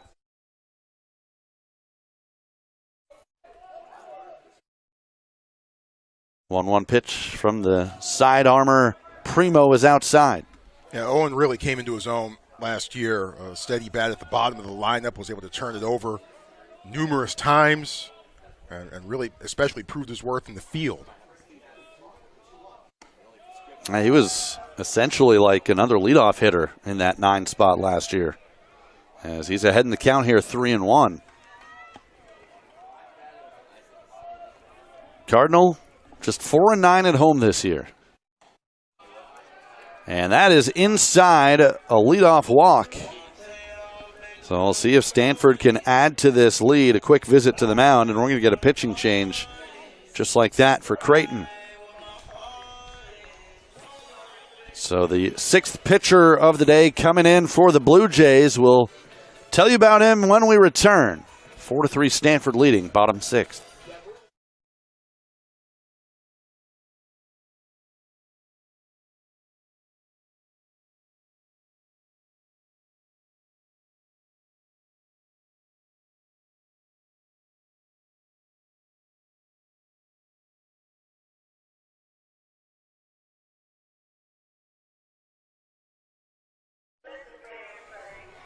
Tommy Lamb is the 6th pitcher of the day for Creighton. Senior left-hander from Grafton, Wisconsin, transferred from Oklahoma, now in his 3rd year with the Blue Jays. The numbers 2-0, 3.46 ERA, 12 strikeouts and 4 walks in 13 innings of work. And he'll be facing a pinch hitter for the Cardinal as Brett Blair takes outside. Showing bunts here. Stanford leading 4-3 Bottom 6, runner on first, nobody out. So a sacrifice situation as Blair squares around, now pulls it back, up the middle, and past the diving North. Cobb was running on the play. He'll get all the way to third. And Stanford in business with runners on the corners, nobody out. Well, and Lamb hoping that this isn't deja vu from his outing yesterday, in which he only threw 7 pitches and faced 2 batters for Stanford yesterday, but they both got on base. Gabe Springer singled, and then Brady Reynolds singled to lead off the second inning. That's all we saw of Tommy Lamb yesterday. Now, Stanford wasn't able to convert that situation and opportunity into runs, so we'll see how this go-around goes for both Lamb and the Cardinal. Well, certainly the right man to have at the plate for Stanford. Malcolm Moore in the leadoff spot today. Couple of walks, also a strikeout. Takes outside. Moore, 6 home runs on the season. Had one yesterday. 13 runs batted in. Hitting just 192.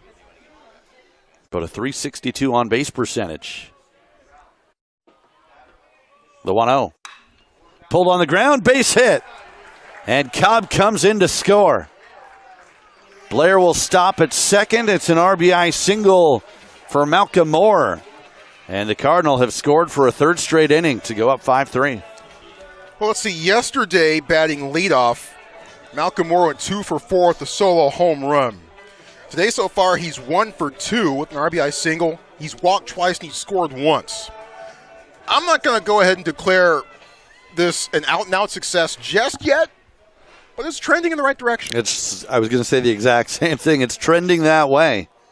Does Creighton have any pitchers left? Well, we're going to find out. They're going to pitcher number 7 right now. I think it's the final game of the series. What the heck? And for the 2nd straight day, Lamb faces 2 batters and gives up base hits to both.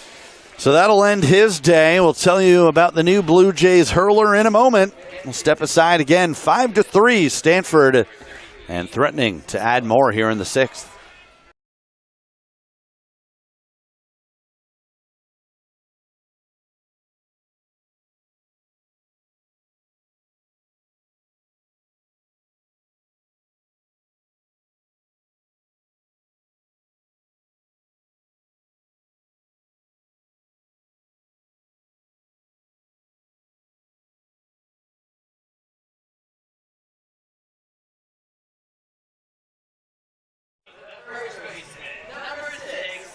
Welcome back to Sunken Diamond. 5-3 Stanford on top of Creighton in the bottom of the 6th.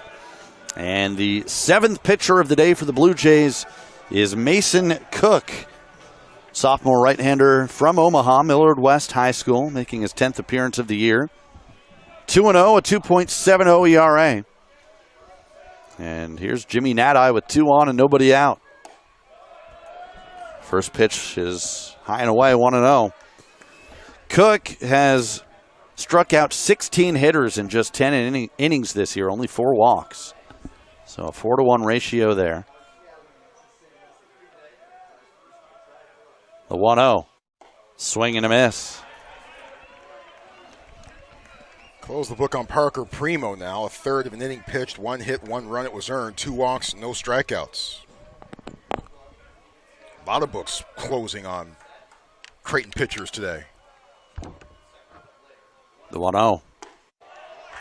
In there, 1-1. Of course, Tommy Lamb responsible for the 2 runners on base for the Cardinal. Yesterday, Lamb faced 2 batters, threw 7 pitches, gave up 2 hits. Today, Lamb faces 2 batters, throws 4 pitches, and gives up 2 hits. Count is actually 1-2. Check swing, no swing, says the first base umpire, Jason Venzin. 2 balls, 2 strikes. On Nadai, who's 0 for 3 in the game today, hitting .329 on the year.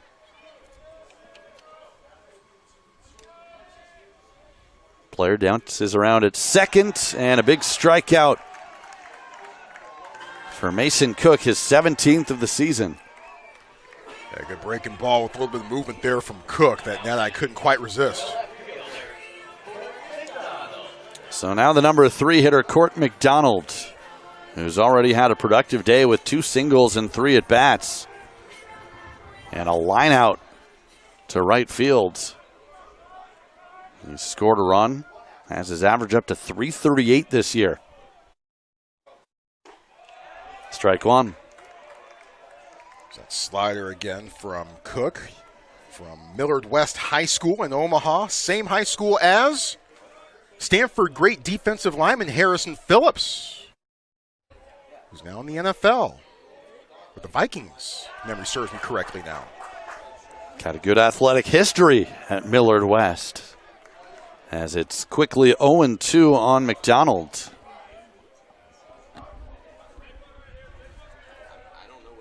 Good to see Harrison keeping it going at the next level. 1-2. Is it me, or did it all of a sudden just get very, very bright? Yeah, it's been interesting today. The sun kind of going behind clouds for part of the game, then coming out, shining brightly. It's constantly changing lighting. And a look back at second base. It can be tough for fielders. We talked about sort of a funky sky earlier in this game. Now you got to deal with the sun on any pop-ups. Not a ton of wind. Sort of looks like it's swirling a little bit in the outfield, but a pretty light breeze. That's up the middle and into center field. Blair gets the wave around third. He'll score. And Court McDonald is 3 for 4 today. He makes it 6-3 Cardinal. He's the people's court today. Well, this is the type of day that we've been waiting to see from the Stanford lineup. 2 runs in each of the first 2 games of this series. They've exploded for 6 on 11 hits. Well, no action in the Creighton bullpen right now, which shocks me. I was really starting to wonder how many more guys they had left. And going through a lot of the bullpen today. This is the 7th pitcher in there right now, Mason Cook. And the cleanup man coming to the plate, Brady Reynolds, deep to right. Dieters looks up and makes an over-the-shoulder catch. Runners have to hustle to get back. They're not going to make it. Doubled up at first is McDonald. An absolute web gem in right field from Teddy Dieters to end the inning. Boy, he's made a few terrific plays in this game. And that limits the damage to 2 runs for the Cardinal, but they build a 6-3 lead as we head to the 7th. Back in a moment on Pac-12 Insider. 6-3 Stanford leading Creighton as we head to the top of the 7th. A couple of defensive changes for the Cardinal, as Trevor Haskins comes in at shortstop. Timo Becerra moves from short to third base.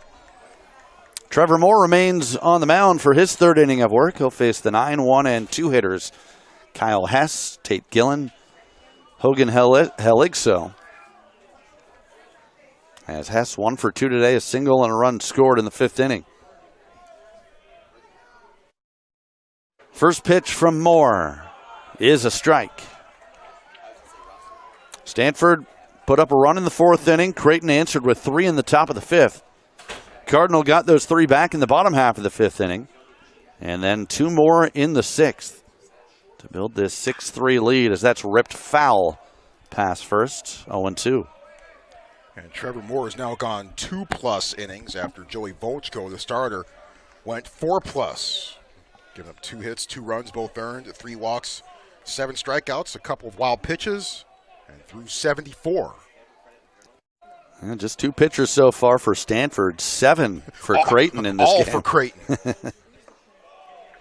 1-2. Well, it's the end of the series. Both teams now off after this till Friday. Creighton remains on the road. They'll play a 3-game series at Charleston Southern. It's probably not a bad place to be this time of year. Not at all. Close pitch, just low, 2-2. Stanford will head on the road for a 3-game series at Utah beginning Thursday in Salt Lake City. Utah just took 2 of 3 at Cal. Bears had been undefeated at home before this weekend. And a swing and a miss. 4th strikeout for Trevor Moore.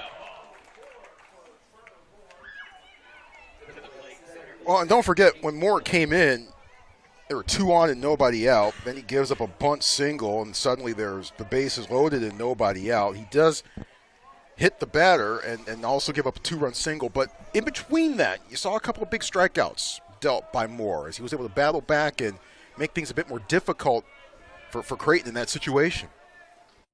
Leadoff man Tate Gillen takes a strike. He's been on base all 3 times today. Walked in the first inning, singled in the third. Was hit by a pitch in the 5th with the bases loaded to give him an RBI. 1-1. Charleston Southern in South Carolina. Stanford's football-wise, is going to South Carolina in the fall as they'll head to Clemson the last Saturday in September. That's still going to take some getting used to. A little bit. Conference game. A little bit. Stanford and Clemson. A little bit. Old rivals. It's Stanford football. Brought to you by Bojangles. What? Huh? Oh, okay. All right. Hey, that's going to be a fun trip. That is a heck of an environment. Yeah, yep. Little chopper to second base. Cobb gobbles it up and throws him out. 2 away. Stanford football's ACC road trips this year at Syracuse, at Clemson the following week. The Syracuse game is a Friday game. Classes begin fall quarter in between those two. And at Cal, of course, and also at NC State. That game in early November, if memory serves me correctly. Hogan Heligso, 0 for 3 today, 3 strikeouts. Been a rough afternoon for the DH who takes ball 1. He is still hitting .326, however. No home runs, 4 doubles, 9 runs batted in. Second team all-conference last year in the Big East, the junior from Omaha. 2-0. Creighton 17-3 this year. They've won 4 in a row. Go ahead, Troy. Sorry, I interrupted you there. We'll get to you after this pitch. Yeah. 2-0. Little number to first base. Nat-Eye flips to more covering. And sorry, we're not going to get to you after this pitch, Troy. Oh, man. We'll get to you next inning. Oh, okay. It's a quick 1-2-3 frame for Trevor Moore, who's been solid out of the bullpen. Stretch time here on the farm. 6-3 Stanford.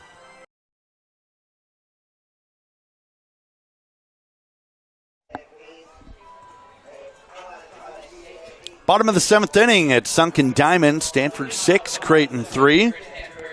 Cardinal trying to snap a 3-game losing streak, avoid a weekend sweep against the Blue Jays. I guess we're past the weekend now, the rare Saturday, Sunday, Monday series. As Jake Sapien leads things off, he fouls the first pitch away from Mason Cook. Sapien to be followed by Timo Becerra and Saborn Campbell. 5, 6, 7. As Sapien came on as a pinch hitter and walked in the 5th inning, sends that one down the right field line. Long run, and Dieters nearly got there. He's made some highlight reel plays. That would have maybe been the best of them all. Yeah, would it have surprised you at all if he had gotten there and made another terrific defensive play? Not from what we've seen. Yeah, he's been lights out. Well, last inning, he made just a tremendous over-the-shoulder catch, and then ended up turning a double play at second base, getting McDonald before he could get back to the bag. 0-2 on Sapien. Slow roller. North fields cleanly, and that's out number 1.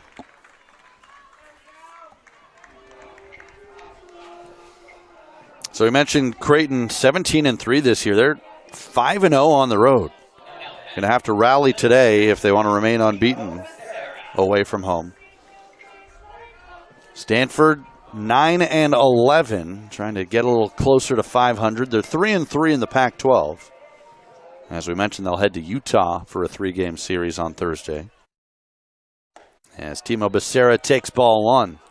Was somewhat surprised to see that the Blue Jays have already played 10 home games to this point in the season. Weather in Nebraska can be a bit iffy in February and March, but the Blue Jays have been able to find a way to get 10 in it at Charles Schwab Field so far this season. Home of the College World Series. Place that Stanford has been each of the last 2 years. Three, excuse me. 2 straight Pac-12 titles, 3 straight College World Series.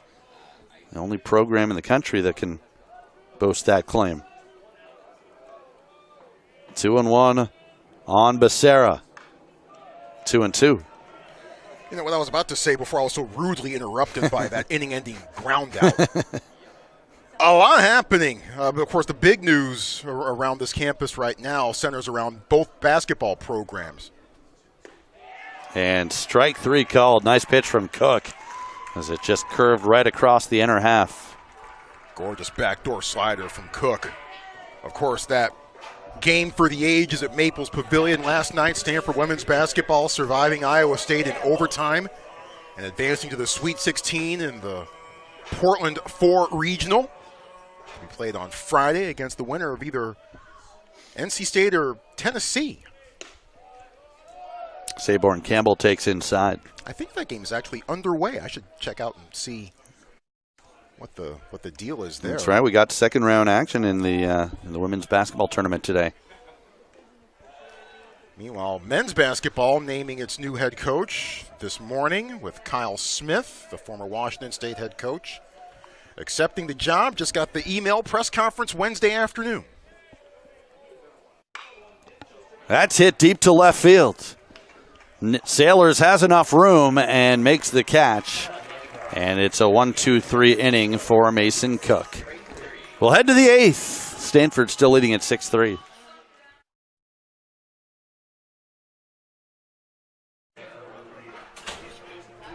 Stanford leading Creighton 6-3 as we head to the 8th inning. And now to take you the rest of the way with play-by-play, Troy Clarity. Appreciate you, Ben. Third pitcher on the mound for Stanford to begin the 8th inning. As Trevor Moore doing well coming out of the bullpen, now giving away to Nick Dugan, a sophomore from Eureka, 6'2" righty. Dugan make his 6th appearance of the year, his first out of the bullpen. A 3-1 record and an ERA of 7.36. 22 innings pitched, 26 hits, 18 runs all earned, 21 strikeouts, 10 walks. 4 hit batters. And opposing batters hitting .295 against Dugan. Nolan Sailors has been a tough out all weekend. Relatively quiet today. Hit by a pitch in the 4th. That's the only time he's gotten on board, as he has struck out the other 2 plate appearances so far today.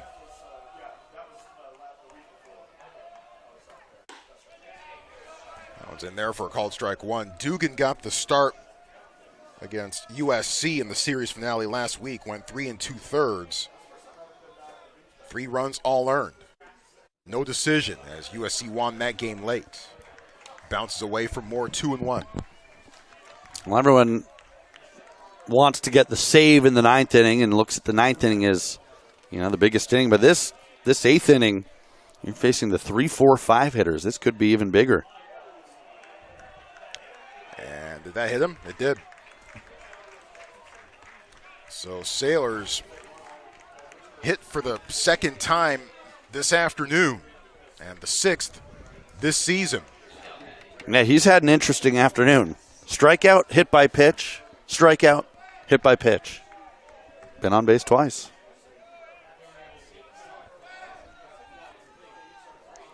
Teddy Dieters, also known as Superman in right field, hit a 2-run single in the 5th inning. That, at that point, gave Creighton a 3-1 lead, a lead that has since vanished.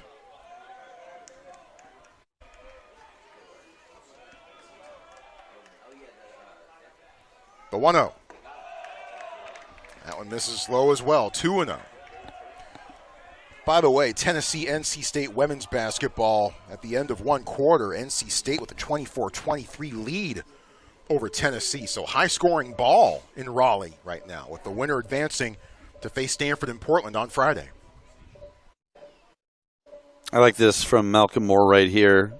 Have a chat, slow things down with Dugan.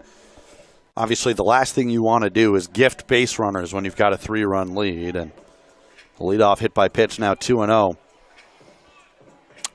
even if Dieters were to hit a home run here, which Stanford pitching doesn't want, but you still have the lead. So you at least want to make these guys earn their way on base. The 2-0 to Dieters. Fouls it off of Moore's helmet, but everyone's okay. 2-1. And yeah, make no mistake, the bullpen certainly took it on the chin yesterday. Torrin O'Haron, unfortunately, unable to get the save as Creighton put up an 8 spot on O'Haron and on Ben Reimers at the top of the 9th inning. 2-1. Curve misses. 3-1. Trying to get Dieters to chase it.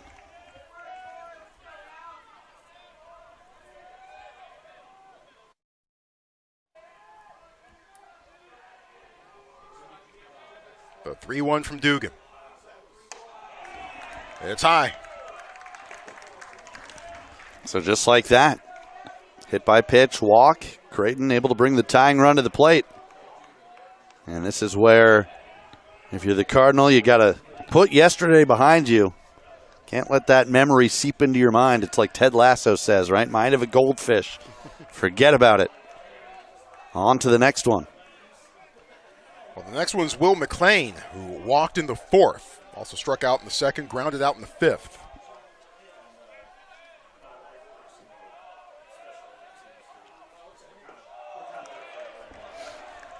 Doesn't get the low strike call. 1-0.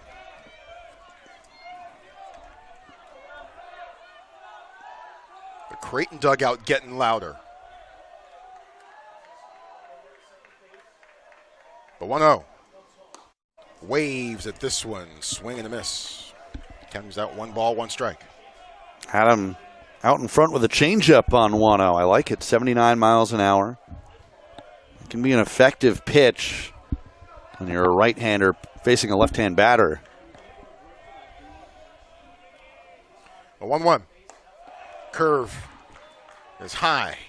2-1.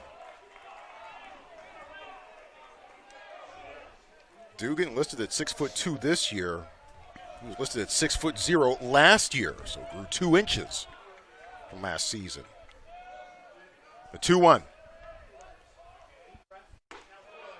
Inside corner called. 2-2.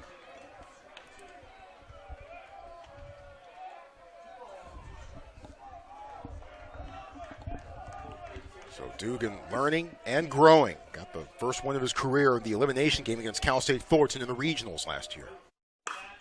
This one's launched. Back to right. Reynolds now coming up, taking a couple steps forward, and makes the catch. Tagging up and heading to 3rd is Sailors. So runners at the corners with 1 out.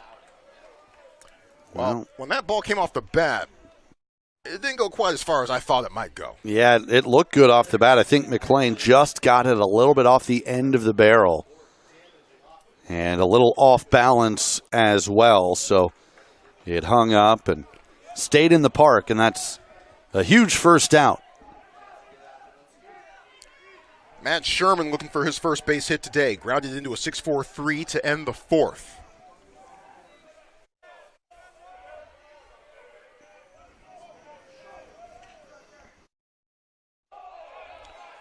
Moore blocks the 91-mile-an-hour fastball. So you got the 3-run lead, and you still do have the double play in order, even with Sailors taking 3rd. It'd be okay if you let that run score. Goes over for strike 1. I think right now, if you're the Cardinal, you trade outs for runs. Now, obviously, you'd love to turn a double play and end the inning. Yep. But if you do give up 1, that's not the end of the world.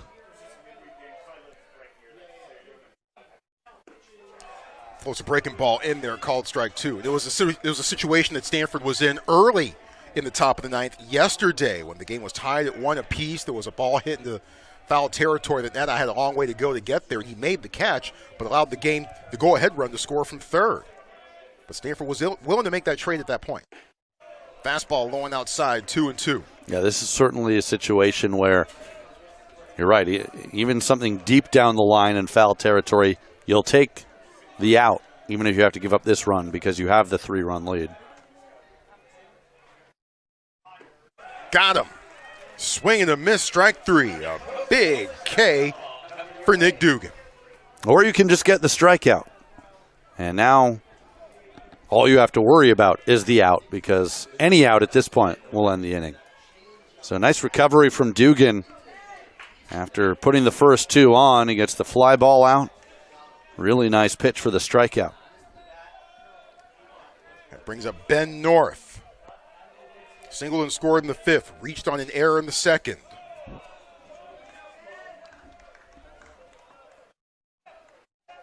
North from Woodbury, Minnesota. The same hometown as Stanford men's basketball's Michael Jones.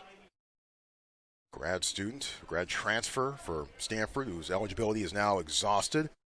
They went to different high schools, though, as Michael Jones went to Woodbury High School. Ben North went to East Ridge High. Runners at the corners. The 1-0. Inside, North backs away from it.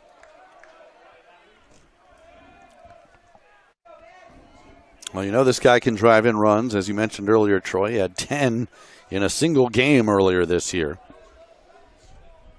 He's also had 5 RBI and 4 RBI games this year, too.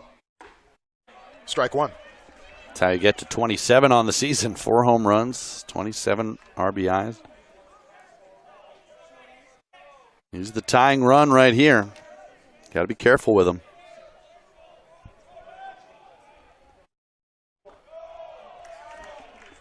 Three and one. Well, it bears repeating. Creighton, 17-3. And a reminder that they went 25-24 last year. So they'll finish the month of March no worse than 17 wins. The 3-1. Crossed him up on the change, 3-2. So already the Blue Jays off to big things and making a lot of hay before conference play even begins. And they're receiving votes in the coaches poll I saw today. Payoff pitch. Got him. Swing and a miss. Back-to-back big Ks as Nick Dugan digs in. Stanford still leads 6-3. Bottom of the 8th coming up on Pac-12 Insider. Bottom of the 8th inning of the game. And the 8th different pitcher for Creighton. Stanford leads 6-3, and once again we get a chance to see Daniel Hammond, a grad student from Prairie Village, Kansas. Hammond, an ERA of 2.13, a record of 2-0, about to make his 11th appearance of the year. 12 2/3 innings pitched, 8 hits, 6 runs, 3 have earned, 11 strikeouts versus 4 walks. Opposing batters hitting 178 against Hammond. 4 hit batters, 3 wild pitches. And we saw Hammond for an inning in the third yesterday. Did not allow a run during his time on the mound. Owen Cobb starts things off.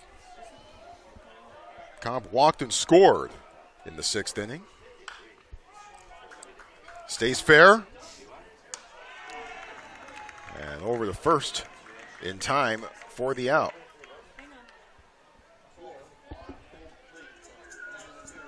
That ball went about maybe what? A foot and a half? Yeah, maybe 18 inches. Didn't even register on our tracker here. Well, it's a good start to an inning as a pitcher for Hammond. 1 pitch, 1 out. Just trying to keep the Blue Jays right where they are, down 3 within striking distance in the 9th. Hammond deals to Trevor Haskins, who has stayed in the game, of course, came in earlier as a defensive replacement and has stayed in the game.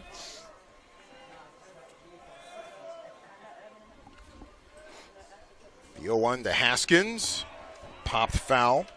Haskins on the year, batting .200, no home runs and 6 RBIs, does lead the team in strikeouts with 21. Haskins from just down the road, San Jose, Valley Christian School. Missed much of last year with mono. Slider tailing outside, 1-2. So that couldn't have been very pleasant. Well, that'll knock you off your feet.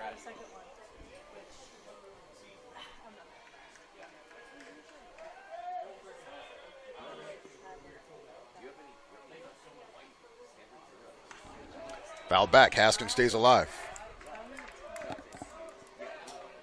Hammond threw a couple of scoreless innings against UMass Lowell back on March 6th. Actually got the win that day. Struck out 3. The UMass Lowell mascot is escaping me right now. 1 ball, 2 strikes. Got him. Swing and a miss, strike 3. If this was field hockey season, because Stanford is in the American East Conference in field hockey, so they actually head back east plenty of times and play back there. So if this was field hockey season and I was still in that frame of mind, I'd be able to come up with it, but I can't right now. I didn't know it either, but I just looked it up. You want to know? Sure.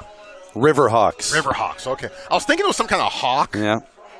I mean, they're close enough to to Cape Cod and Massachusetts Bay for them to be Seahawks, I guess. But. I like that. I like a unique mascot.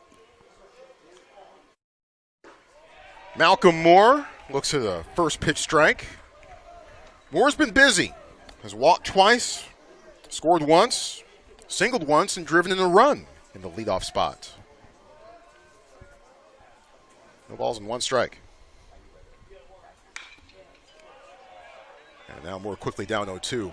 I got home from the basketball game last night, and my wife actually watched the bulk of that game at home, which is surprising. And we were talking about the game, and she couldn't remember what the Iowa State mascot was. So I gave her clues. Think meteorologically, and think maybe specific to that region. Bounces down again. Count stays at 0-2. And she eventually came up with Cyclones there you on her go. own after a couple of guesses. So. Be good at charades. Huh? I guess charades you can't. Yeah. What's the one where you can give hints? Like, what's the word, basically? Password or something? Password, yeah. The 0-2 with the shift on for Moore as he pulls that one. That was such a great game last night. I watched a lot of it from home, and it just looked like an incredible atmosphere, too. It was. Very intense. Not for the faint of heart. there was a lot of exhaling going on. A lot of cardiologists getting work this week. Yeah. No balls and 2 strikes. Oh, speaking of mascots, and I didn't realize this until prepping for the series late last week, Creighton Blue Jays, obviously, but I didn't realize that Blue Jays is 1 word, and only the B is capitalized. Unlike the Toronto Blue Jays. Correct. 2 words, both capitalized. A. Pulled again.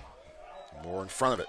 That was one of the pet peeves people in Reno had when I worked there. Because you've got the NC State Wolfpack, right, which is 1 word. Right. The Nevada Wolfpack is 2 words. Wolf Pack. Right. And I think a lot of the time people don't realize that and they just make it 1 word. That's their second biggest pet peeve. I'll tell you the first in a moment. The 1-2. Lasered well foul. Pet peeves by Ben Ross. So this isn't just Reno, it's a Nevada thing, and it is Nevada. That's the pet peeve, is when people call it Nevada. Yeah, sure. And that was the first thing they told me when I got to work there. Is it's Nevada. Make sure you only say Nevada. I'm like, all right. Because if you say it the other way, they put you in jail. Oh, they don't mess around in that state. I'm just kidding. That pitch hits Moore on the foot. So that's the 4th time that Malcolm Moore has found his way on base today. David Esker's experiment continues to pay off. Yeah, I think he's going to stay in that role moving forward, at least for a bit. Like you said, trending in the right direction, and it makes sense. You're trying to spark the offense, get your most dangerous hitter right up there. We've seen that more and more in a lot of different levels of baseball. They're going to actually take a look at this one. Yeah, Ed Service just wanted to make sure that Malcolm made an effort to get out of the way of that pitch. But again, you talk about at the major league level. I remember last year, maybe even the year before, Aaron Judge hit leadoff for a lot of the season for the Yankees. That's right. Yep. The new trend in baseball is to have your best all-around hitter maybe bat second, but sometimes see it lead off too. Remember back in the days when your cleanup guy was the most important guy in the order, but now it's slowly moved up to third, then to second. Yeah. Well, I think the rationale, which makes sense. It's simple, is you want to give your best hitters the most possible at-bats. Sure. You move them up in the lineup a spot throughout the course of a season, they'll probably see some extra at-bats. Yep. Which makes it somewhat all the more impressive that the player for Stanford coming into this game who had seen the most official at-bats was Owen Cobb. And he bats towards the bottom of the order, technically, or for the most part. Yeah. He had 74 coming into this one. Well, I think, number one, that it shows that he's been in the lineup a lot. And I guess the other part of it is he doesn't take a ton of walks compared to some of the other guys in the lineup.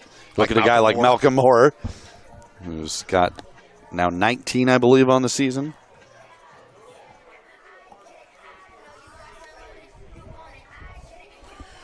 Checking to see if Malcolm Moore got out of the way or at least made an effort to. As of right now, the call is hit by pitch. Umpires have seen enough, and they rule that the call stands. So Moore stays at first. And Jimmy Nadai will come to the plate. Nadai in a strange situation, looking for his first base hit of the game. That hasn't happened too often so far this season.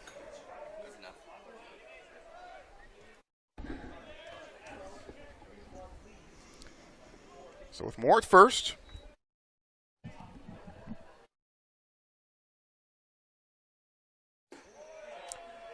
That one goes over for strike one.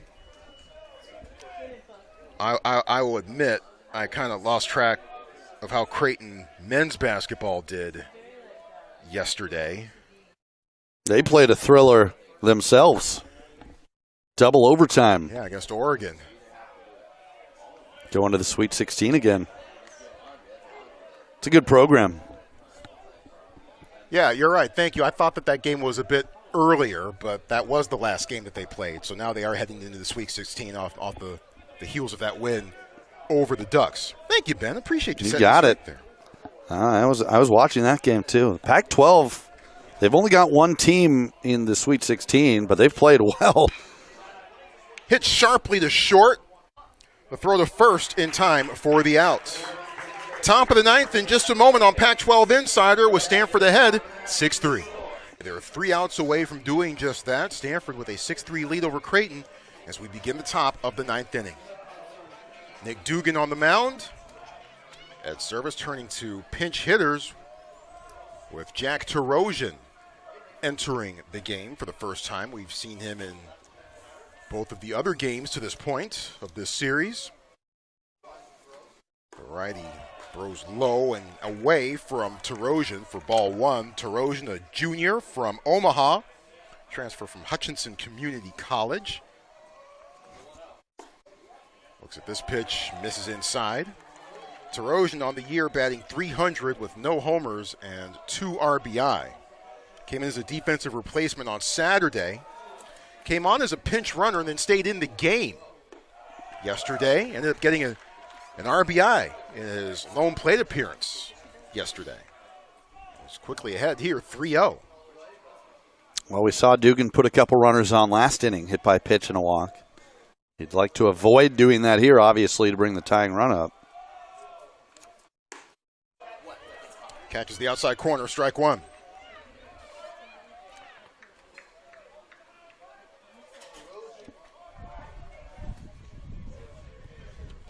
And now Dugan works the count full.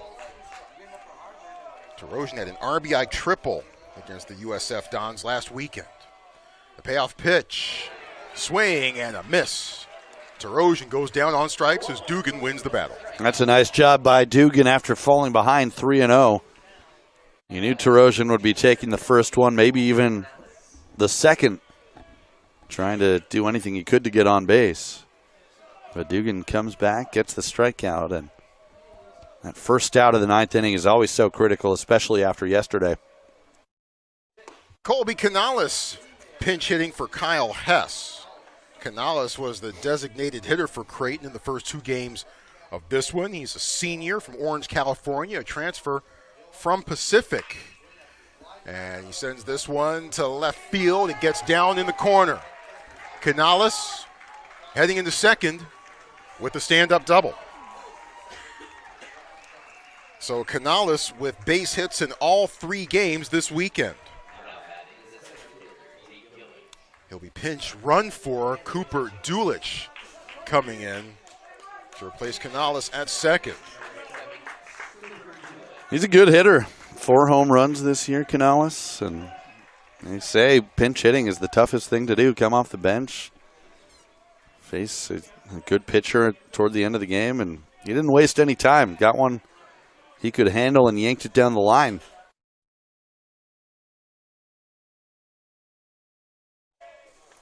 Back to the top of the order we go. It's Tate Gillen. Take the first pitch, 90 miles an hour, right down Palm Drive. Strike 1. Gillen walked in the first, singled in the third, was hit by a pitch in the 5th. Grounded to second in the 7th. Curve starts upstairs, stays high. 1-1 to Gillen. Gillen named Big East Player of the Week in the first round of awards for the season from that conference. Off the fist, opposite field, and fouled off. Going down 1-2.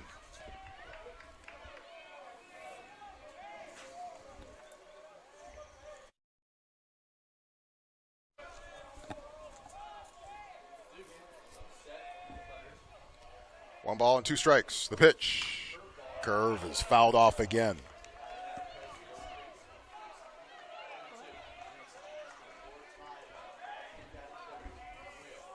Canales with the double.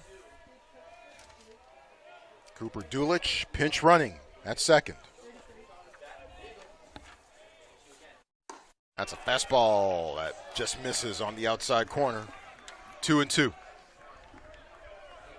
Good pitch when you're heading the count. See if you can either get a call or get the batter to expand his strike zone. Swing and a miss. Tate Gillen strikes out. Cardinal 1 out of the way. And Dugan went to almost the same spot, and that time did get the swing and miss. Not easy to do, just the 11th time Gillen has struck out this year. Now 75 at bats. Yeah, Creighton batters have struck out 15 times today. Comes down to Hogan Helixo. Hogan, one of the heroes for the Blue Jays yesterday. Fastball high, ball 1. Not so much today for Helixo. 3 strikeouts and a ground out. Popped up, but this landing out of play. And bouncing in around the 6th row. Scramble for the ball. Young lady has a souvenir to take home. Looks like she might be on spring break. It is spring break this week here at Stanford. 1 ball and 1 strike. Just misses maybe a little bit low, 2-1. Why are we working? We should be partying. This is working? That's true. There's worse places to be than a ballpark. Right. On a Monday afternoon, you kidding me? Yeah. Fires a 92-mile-an-hour fastball. And the Blue Jays down to their final strike. Perfect location from Dugan.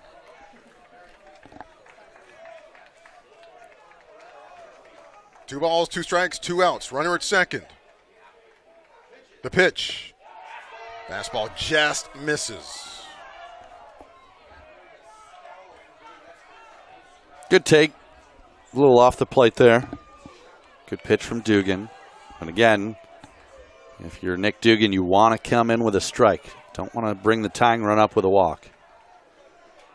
Payoff pitch. Swing and a miss. And that's your ball game. The Stanford Cardinal with a big answer inning midway through the game. Hold on and win. Cardinal take the series finale.